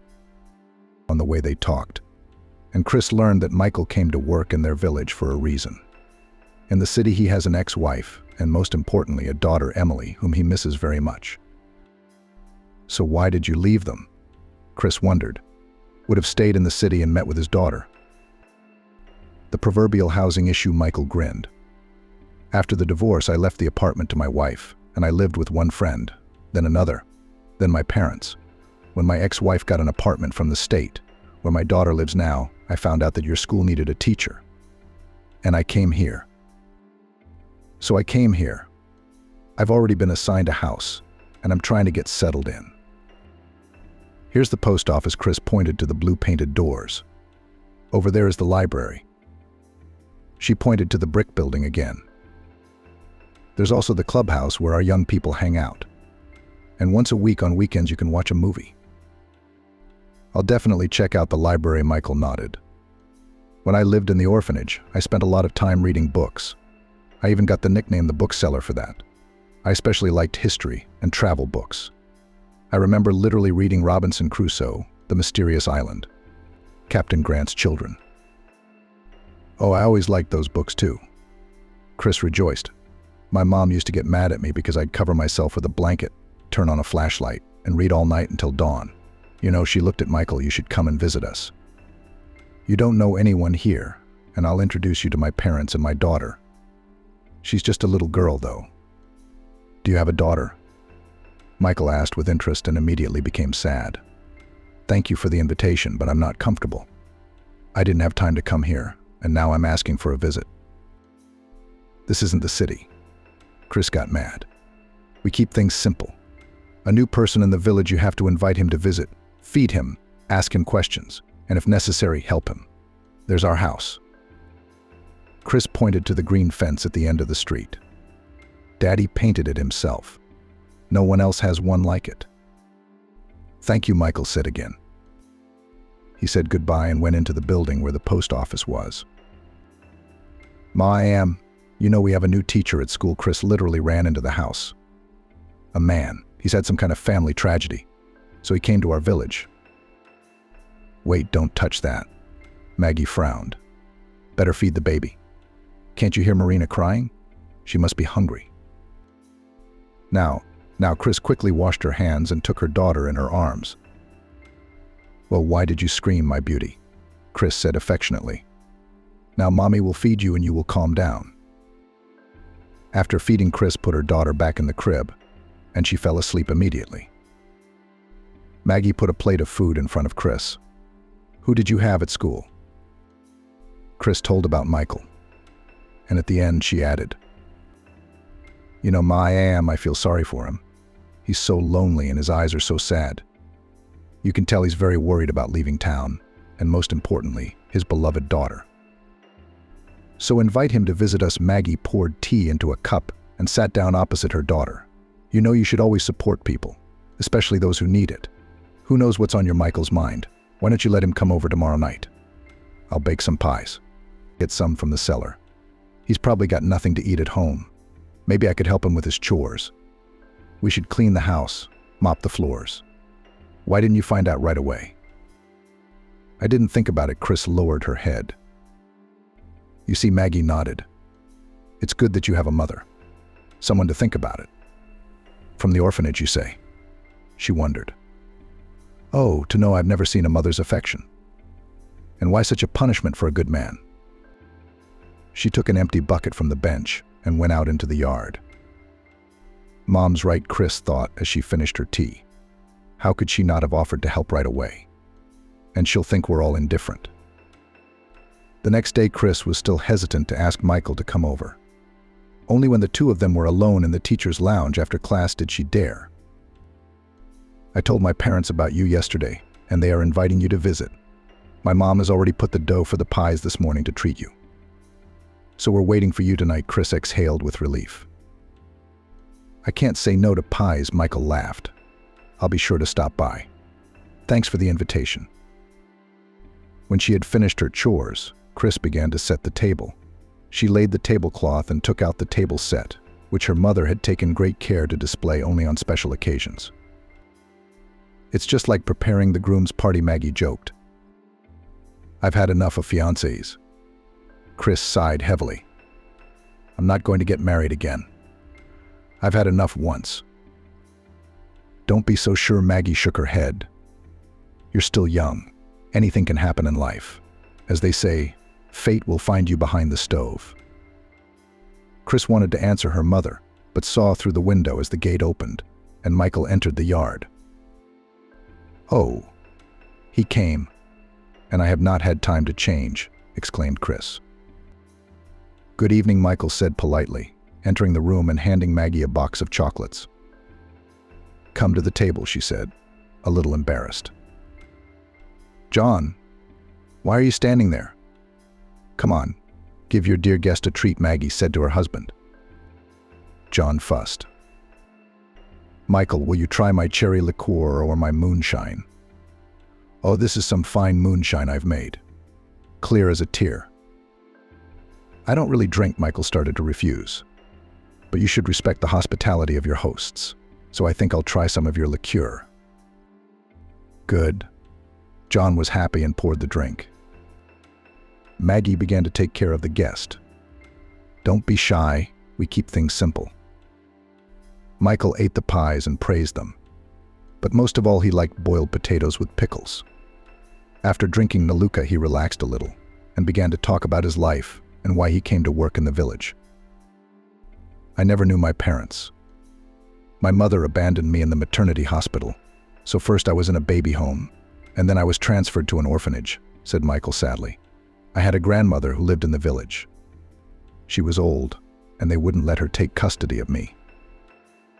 But Maggie used to come to the orphanage 2 or 3 times a year, bringing me gifts and crying, stroking my head with her wrinkled hand. And then she stopped coming at all. She must have died. And where she is buried, I don't even know where to go to her grave. I did well at school.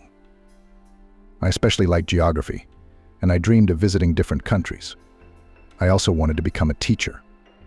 Therefore, after receiving my school leaving certificate, I applied to the Pedagogical Institute. While studying, I lived in a dormitory. And then I was told that as a pupil of an orphanage, the state should provide me with an apartment. It took me a long time to get it. I went to various instances. The director of the school where I got a job after graduation helped me. He had a friend who worked in the administration. Thanks to him, I got a 1-room apartment. True, it needed repairs, but I was not afraid of that. My friends from the orphanage helped me, and I still keep in touch with them. Then I met Emily. She worked as a saleswoman in a bookstore, where I like to often look. 6 months later, we got married, and 9 months later, our daughter Lisa was born. After her maternity leave, Emily went back to work, and then she was offered a transfer to a jewelry store. From that moment on, she began to change literally in front of my eyes. Emily began to reproach me that I do not earn enough, that it is necessary to change the apartment for a bigger one, because my daughter will grow up and she needs a separate room. And what could I do on a teacher's salary? I tried my best. I took extra lessons, class management, tutoring. I came home late, but I had time to play with my daughter and help my wife with household chores. And she still wasn't happy with me. And then Emily said she was leaving me for another, richer and more successful man. I persuaded her to stay, but she was adamant, saying that she was tired of the poor life and that she wants to dress well and fashionably, travel and dine in restaurants. So I let her go, only asking that she let me see my daughter. She herself suggested that Lisa live with me for a while so as not to traumatize the child's psyche. I didn't object. Emily packed her things and went to live with her new chosen one. She rarely saw her daughter now, and when she came, she told me how well her life was going. She bragged about her new outfits. After she left, Lisa cried and said she wanted to go to her mom. I comforted her as best I could, but I couldn't help her. A year later, Emily came back to us. I didn't question her about anything. I forgave her for my daughter's sake, and we went back to being a family. But 6 months ago, I found out that Emily had started seeing a man again, even though she assured me it was nothing like that. I was so disgusted that she was lying to me again. I packed my things now. At first I lived with friends, and when school was over, I quit my job and came here. I miss my daughter very much, of course. She can already read. And yesterday I sent her a letter in which I wrote that I love her very much, and I will definitely come to visit her soon. I remember how Lisa missed her mom, her bitter sobs. And that's why I couldn't let her stay with me again, while Emily would again organize her personal life. I'd rather have Lisa live with Mom, and I'd take her here in the country for summer vacation. Yes, Nick sighed. He poured moonshine into a shot glass and drank it in a gulp. Maggie was silent for a while, and then spoke again. "Why do you eat so badly, Alex?" She moved a plate with homemade sausage to him. "I'll put the samovar on now. We'll drink tea with jam. I have such delicious jam made of paradise apples. I made it myself this year." "Oh, it's been a long time since I've had such a delicious meal." He leaned back in his chair.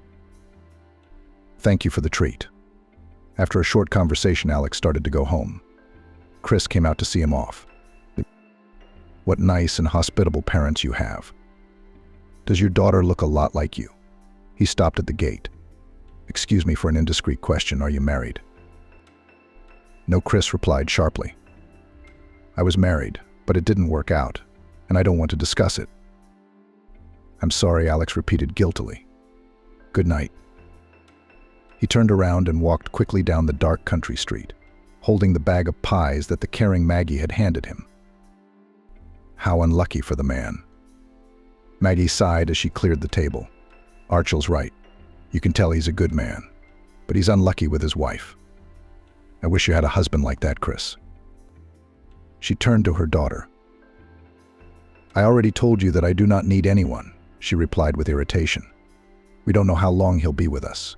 He will get tired of living in our village and will go back to the city." Chris did not invite Alex to visit her anymore.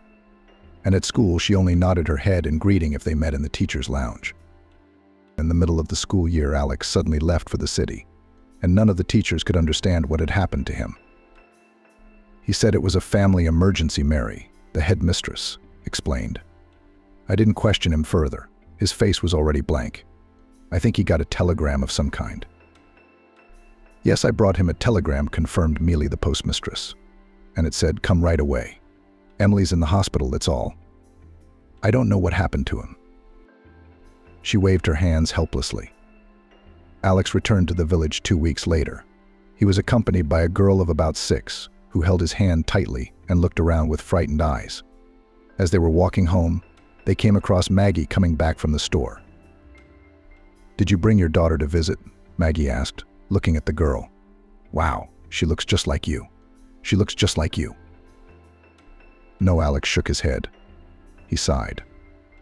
"Lisa will live with me forever now." "Did your ex-wife run away to another man again?" Maggie asked tactlessly. "That's what women are like." "Emily died," Alex answered briefly. "Let's go, I have to look at the kindergarten. Maybe they'll agree to look after Lisa while I'm at school." "Why do you need a daycare center?" Maggie took another look at the girl who was hiding behind her father's back. "You can bring your daughter to us. I'm at home with my granddaughter all day anyway, and I'll look after your girl. She'll be better off at our place than in the garden, where there are a lot of children without her." "I don't know," Alex mumbled uncertainly. "I don't feel comfortable burdening you." "Well, think about it." Maggie switched to you. "You brought a girl from the city to a village where she had never been before and didn't know anyone. So you want to leave her alone with strange children? You don't know how they'll treat her." "I hadn't thought of that," he frowned. "Thank you for offering to look after Lisa. Don't worry, I'll pay you for it." "No way." Maggie was indignant. "I don't want to hear any more about it, so bring your daughter tomorrow morning. I think we'll find a common language with her." At home, Maggie told Chris that Alex had returned to the village not alone, but with his daughter, whom he would bring to them tomorrow morning. "Mom, can you handle 2 kids?" Chris asked worriedly. "Why wouldn't I be?" Surprised Maggie. "Did I put you 2 on your feet? No one helped me. And I still had time to work and do chores." She stopped talking, thinking of her youngest daughter. No matter how angry she was at her, no matter how much she scolded her, she was still worried and concerned about her. One day, Maggie even asked Leon, the chairman's chauffeur, to stop by Catherine's house to see how she was doing. Leon stopped by and replied that there were other people living in the apartment, and they didn't know anything about Catherine. Greg also did not appear in the village, but it was said that he got a job at the depot, and now he delivers sand and rubble to construction sites. And whether he and Catherine lived together or not, no one knew. The next morning, Alex really brought Lisa to Maggie. The girl did not want to let go of her father's hand, looking fearfully at strangers. Have you ever seen a live piglet? Maggie tried to distract her. Come on, I'll show it to you. And we have a cockerel and hens. They're in the hen house now. It's cold outside, so we don't let them out. Maybe they've already laid their eggs. Will you help me collect them? Shall we go? She gave Lisa her hand. It's time for your daddy to go to work, or he'll be late for class and the principal will scold him. Lisa looked at her father, who nodded approvingly, and hesitantly put her hand in Maggie's. Well, that's good, rejoiced the latter, and we'll bake pancakes on the stove and boil porridge. What do you like best, buckwheat or wheat? Maggie led the girl to the hen house and waved to Alex to go away. Chris came out onto the porch and, seeing her colleague, stopped in confusion. Vera Nikolaevna, he rejoiced. Are you going to work too? He looked at his watch. Perhaps we should hurry up, or we might actually be late for the start of classes.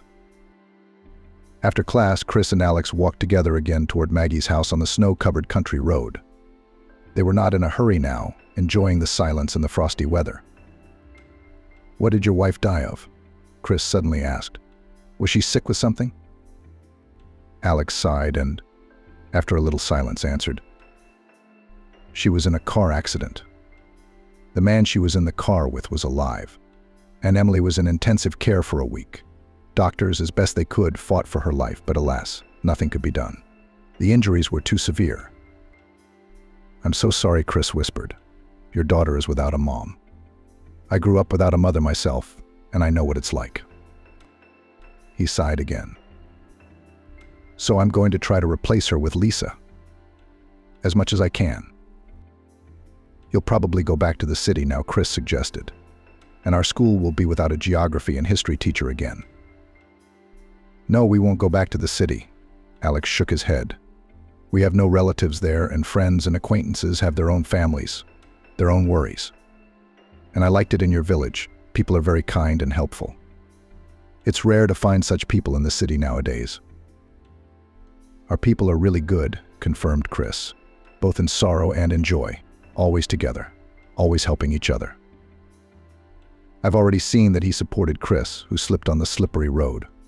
All my life I have lacked family and close people who could take care of me a little bit, something to advise me. Tell us, please, how did you live in the orphanage? It must have been hard, Chris asked. I don't even want to remember about that time. Alex sighed heavily. We had everything, a roof over our heads, food, shoes, clothes. But I always envied those kids who had parents, at least a mom or dad. We attended a regular school and studied in a class with homeschooled children. That's what we called them. They, of course, were different from the orphans. They were freer in their choice of entertainment, friends, and even food. They did not have to get up early on weekends, do exercises, and rush to the canteen to have time to take a seat at the table. They had the love of their relatives, and in my soul only resentment and anger. I always ask myself a question: why am I worse than them? Why did I grow up without a mother and father? What was my fault when my own mother left me in the maternity hospital and ran away? And I always waited for my mother to come to her senses, to come and take me home. But as time went on, no one ever came for me. Have you tried to find your mother? Chris asked cautiously. I found her. Alex nodded his head. My grandmother, when she came to visit me at the orphanage, told me about her, calling her for some reason without a byline. I remembered my mother's last name, first name, middle name, but the year of birth did not fit in my head, so I had to look for her a little longer. But I got lucky. And you're in touch with her now? Chris looked at him with interest. We haven't even met. Alex looked away. Or rather, I came to her address. She lives in the neighboring region. And I found out that my mother has 3 more children, 2 daughters and a son, that their family lives amicably. My mother loves her children very much and takes care of them. And she did not even tell anyone about my existence. I learned all this from elderly women who lived in the same building. At first I wanted to go up to the apartment and look into the eyes of the woman who had abandoned me as a baby. I wanted to ask her why she had done me such an injustice. And then I decided that we should not meet, let her live as she did, surrounded by her beloved children. She and I are total strangers to each other. And even if we met, it wouldn't change anything about our relationship. Well, that's not fair. Chris even jumped up. How could she live with a clear conscience, knowing that she had once left a small child literally at the mercy of fate. I don't want to condemn or justify her. Alex stopped next to Chris. Maybe she had a difficult life situation and she couldn't do otherwise. You are a kind person. Chris opened the gate and entered the yard. You know how to forgive. And I still hate my little sister Mealy because she... Chris didn't have time to finish, because as soon as she entered the house, the dog Jessie rushed to Alex. And she quickly chattered. Daddy, Daddy. Me and Grandma Maggie made pancakes together. They were so good. We saved some for you. And Grandma Maggie let me pet the pig. He's so little, and he's grunting. And Grandpa Nick promised me a ride on the big tractor. And there's a little girl named Jessica who I even got to play with a little. I see you got along with everyone. Alex laughed. I hope you behaved well. They won't complain about you? No way. Maggie waved her hands. Jessica helped me. I even put Jessica to bed myself. What do you mean? Chris was surprised. Usually you have to rock her in your arms. Oh. Jessica has a way with a girl. Maggie smiled. She sat down beside the crib and began to tell her a story. She listened and fell asleep. That's what it means children always understand each other. No matter how much Alex refused, Maggie still persuaded him to sit down at the table. She put a bowl of fresh soup in front of him and then served him some pancakes. At the same time, Chris was talking to Jessica and was surprised to find out that the girl was developing beyond her years. She could read, write, and count. And Jessica said that all this was taught to her by her daddy, whom she loves very much. Now 5 days a week Jessica spent at the Watsons. And on Saturdays and Sundays Andrew took care of his daughter. He again offered Maggie money for looking after the girl, but she even resented him. Well, I do not have an extra bowl of soup or porridge for the child. Then Alex, before taking Jessica home, went to the village store. He bought honey gingerbread, which Maggie loved, or halva, or even chocolate candies. She couldn't refuse such gifts, though she grumbled. Why do you spend money on this? I can drink with sugar. Spring passed. Summer and the long-awaited vacation came. Vera finished tidying up the classroom and, having returned home, found out that Alex and Jessica came to their house to say goodbye before the road. They're going into town, Maggie said. I told them you were at school, but they didn't have time to go there or they'd miss the bus. They were gone for good. Chris got kind of sad. Remember I told you he wouldn't be in the village for long? I wanted to ask, but I didn't dare. Maggie looked guiltily at her daughter. What do you care? Well, he's gone and gone. But the students are left without a teacher again. Well, they can invite a new one. Chris nodded and went about her chores. But still she kept thinking about Alex, who wouldn't leave her mind. The next day she met Mary in the school corridor, who was on her way to her office. Excuse me, but I'd like to ask you something, Chris said in a quiet voice.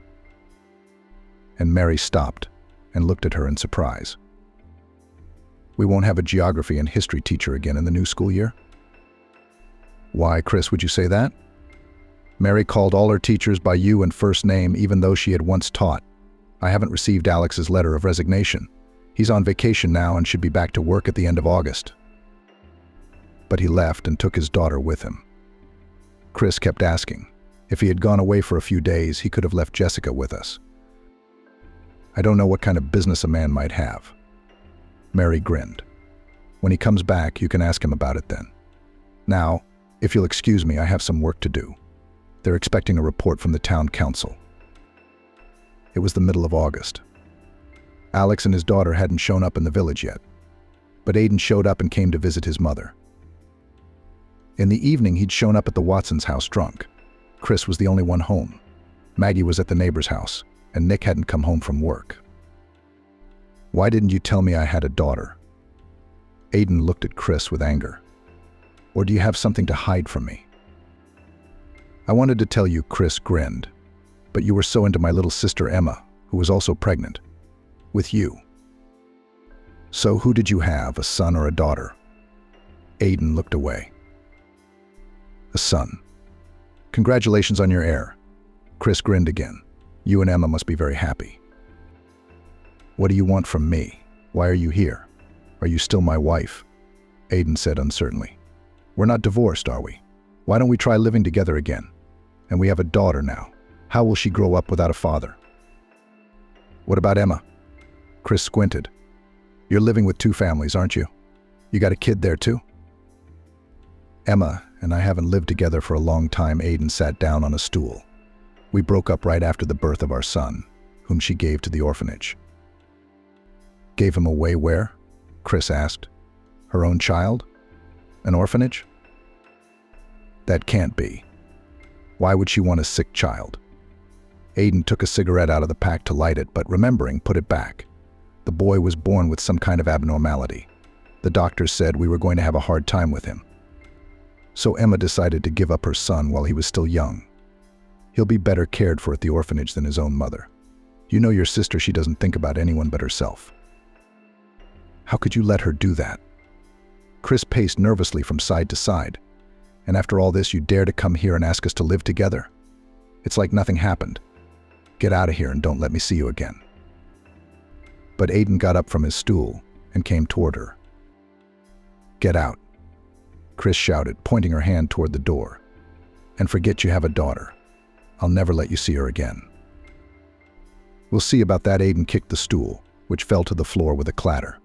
When I want to see her, I'll see her. Who are you going to see? Maggie came into the room and looked menacingly at her son-in-law. What are you doing here? And drunk? I want to see my daughter. Aiden looked at his mother-in-law defiantly. I didn't even know she was born. They hid that fact from me. I'm offering Chris a family again. And she's stupid, doesn't agree. You'd think someone else would have a baby. I'm going to take a log and throw you off the porch, Maggie said firmly, moving toward Aiden.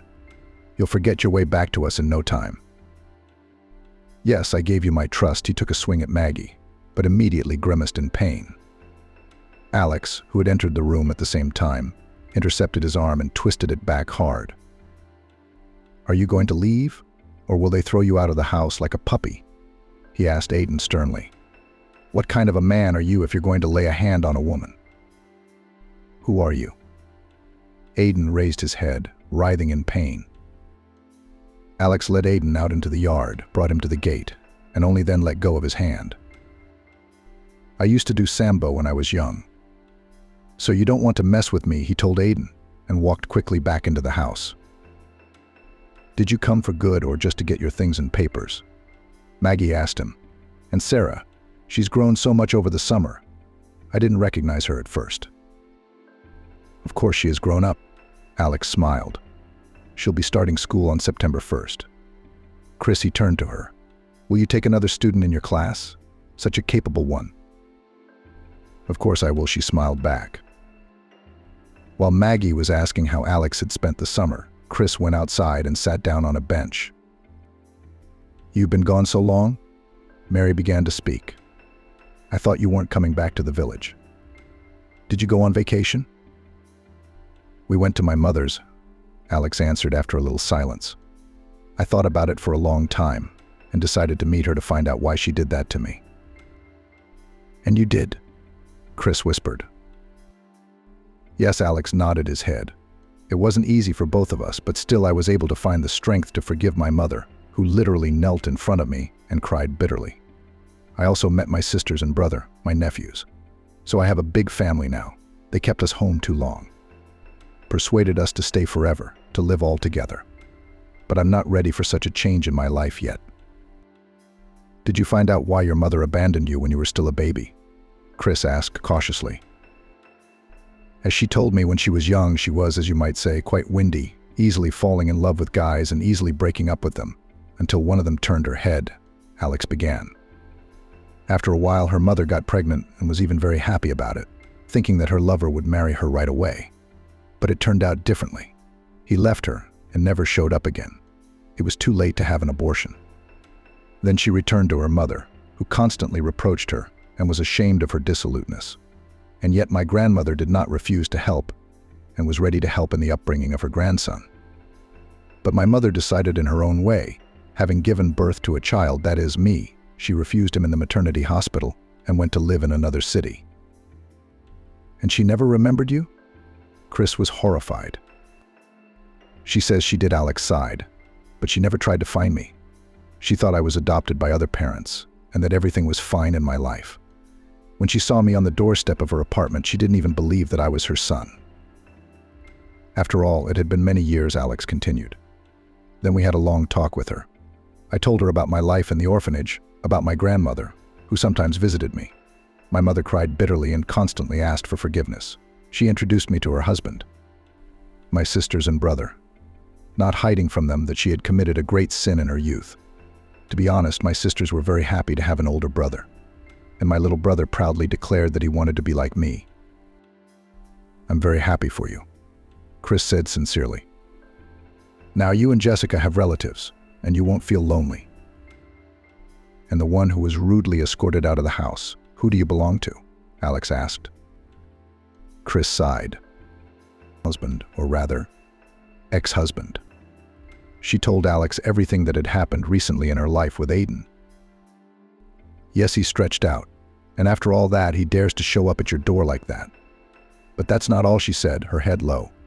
It turns out I have a nephew, only my sister put him in a boarding school because he was born with some kind of disease. I want to track down this kid and take him home with us. Maybe he can be cured with proper care and constant attention. You are a very good person, Alex looked at her with respect. I will try to help you. I still have some vacation days left.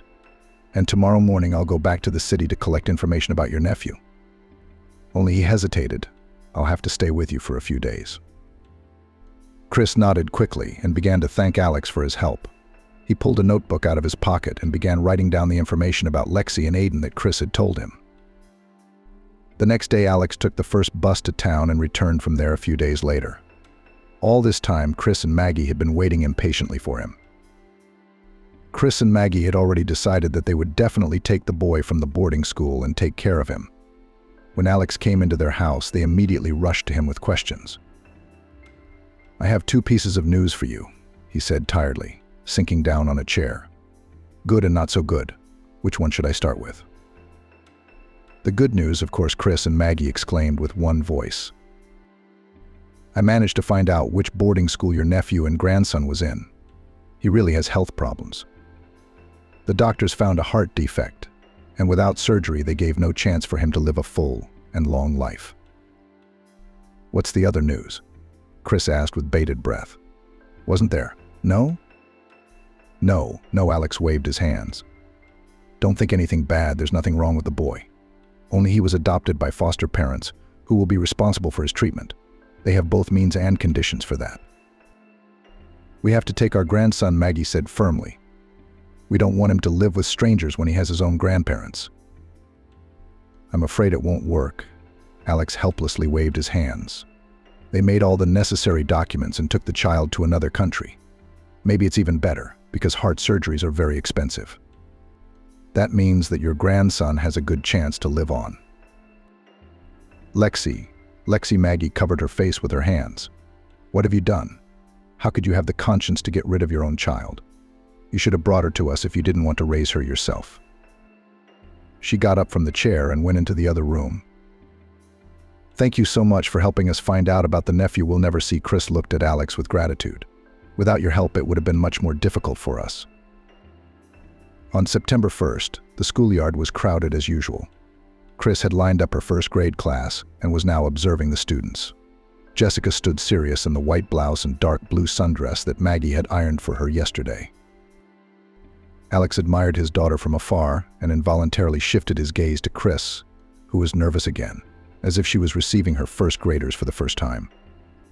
After lessons, just like a year ago, Chris and Alex left the school together, and Jessica ran to Grandma Maggie and Grandpa Nick to tell them how her first day of school had been. To be honest, when I came here, I thought that I wouldn't stay here for a long time, and right after the end of the school year I would go back to the city. Alex said, looking at the blue sky, where white fluffy clouds were slowly floating. And what do you think now? Chris looked at him questioningly. What has changed in your life? You know, I've never been as happy as I am now, he smiled. I've met some wonderful people who have become like family to me. And most importantly, he was silent for a moment. I met you, and fell in love. Perhaps for the first time in my life. I like you very much, too, Chris said, embarrassed. But you know I have a daughter. So what? Alex laughed. Now we will have 2 daughters. I've always dreamed of having a big family, so I'm willing to have a 3rd and a 4th child. Chris, I promise I'll never hurt you or Jessica. He's made a subtle switch to you with her. We've been through a lot in life, and now we must be happy together. I agree, Chris replied, after a moment's silence. Emma was lying on the bed and didn't even turn her head when the door opened and someone entered the room. She didn't expect any of her family to visit her, although in the letter she had sent to her mother, after much thought, she had written that she was very ill and they might never see each other again. "Hello, sister," Chris whispered as she approached the bed. "You've changed so much that I didn't even recognize you at first." "This illness has changed me," Emma said, and tried to rise a little on the pillow, but collapsed helplessly back on the bed. "But you did come, didn't you?" said Emma. "So you've decided to forgive me." "I don't hold it against you," Chris said calmly. "What happened is what happened. It's not for me to judge you. Life has already decided everything for us." "You came alone," Emma looked hopefully at the door. "I wish I could meet my mom and apologize to her for not seeing her for so many years. Our mom couldn't make it. She's been feeling very ill lately, but she's waiting for you to come and see them herself. Daddy, when he read your letter, thought at first that you were deceiving everyone to make them feel sorry for you, and he wouldn't even let me come to see you. But Mama and I managed to persuade him." "I'm very sorry to everyone," Emma said, tears streaming from her eyes. "And now I'm paying the price. Tell me about your life. Is everything okay?" "What's there to tell?" Chris sat back in her chair. "Mom and Dad retired. Well, you know Dad, he can never stay still. He helps out in the workshop, goes fishing in the morning, goes mushrooming in the woods. My mom is sick, but she still makes a fuss about the household. My husband, children, and I often visit them, bring food and help them." "Do you have children?" Emma looked at her sister in surprise. "You said you couldn't get pregnant." When was that?" Chris laughed. "I've got 3 kids now. The oldest, Jessica, is in 8th grade. Jean is a 1st grader. And the youngest, Adrian, just turned 5. "I don't get it," Emma frowned. "Where did you get such a grown-up daughter?" "It doesn't matter where she came from," Chris said seriously. "What matters is that she's my daughter, and I love her very much. My son could have gone to 1st grade too." Emma turned her head to the side. "You probably don't know that Aiden and I had a baby with a heart condition, and I had to put him in boarding school. He's probably dead by now." Emma wiped away a tear. "Is your son alive?" Chris looked at her sister angrily. "My husband, Jean, managed to track down his foster parents, who told me that Adrian had heart surgery and is now a perfectly healthy child, moderately mischievous and mischievous. They even sent a picture of him. He looks a lot like Aiden." Andrew, Emma frowned. "That's an interesting name. How can I see him?" "You can't," Chris shrugged. "First of all, he lives in another country. And secondly, he's got real parents who spent a lot of effort and money on his recovery. Unlike you, who abandoned him to his fate. That's what you're paying for now." Emma's crying again. "And not just for that. For all the evil I've done to you and my parents, and other people too. It's time to pay the bills. It's a shame to leave life so soon, but it can't be helped. Stop burying yourself before your time." Chris got angry. "I haven't talked to the doctors yet, but I think you'll be fine. We'll take you to the country for fresh air, put you under the cherry tree chair. You'll listen to the birds singing. Remember how the nightingales sing here? Home and walls help. God willing, you'll get well and get back on your feet. And when the vacations come, we'll bring the children to the village, and you'll study with your nephews. Children will get anyone back on their feet." "Thank you for the hope," Emma smiled weakly. "I'm sorry, sister. I didn't need your Aiden back then. I just felt bad that everything was going so well for you. All I had was the wind blowing through my head. I wanted it all. You think I only ruined your family? I stole another husband away from a family with 2 little kids. His wife probably cursed me. for that. And I wanted to have a family of my own and have a baby. Emma was silent for a long time, then said quietly, "But it didn't work out with either of them. I thought long and hard about whether I should write you a letter, but it was so scary to die alone." Calm down, Chris stroked her younger sister's shoulder. "You're not alone now. You will always have your family and friends with you. I'll find out from your doctor when you can be taken home, and we'll pick you up at the weekend and take you to your parents' village. Is that a deal?" Emma nodded her head silently. Tears continued to roll down her cheeks. The doctors couldn't say anything comforting to Chris. The tumor was growing too fast, metastasizing to all her organs. And how long her sister will last, it is unknown. Maybe a month, maybe a week, maybe a couple days. And there's nothing that can be done. Chris put her hand over her mouth. "There are some drugs, aren't there? You tell me, can we find the money to buy them?" "In your case, it's pointless to spend money," answered the gray-haired doctor. "If you want, you can take your sister home. We will prescribe the necessary medication to help her with the pain." "Okay," Chris lowered her head. "Then we'll take her out of the hospital on Saturday." But Emma didn't live to see Saturday. Chris grieved for a long time, feeling sorry for her little sister and her failed life. Gene did his best to comfort his wife. Then one day he said, "You know, everyone chooses his own fate and is responsible for this choice. But you can always turn from the wrong path, if of course there is enough time for it. It's good that your sister had time to apologize to you and left with a light heart."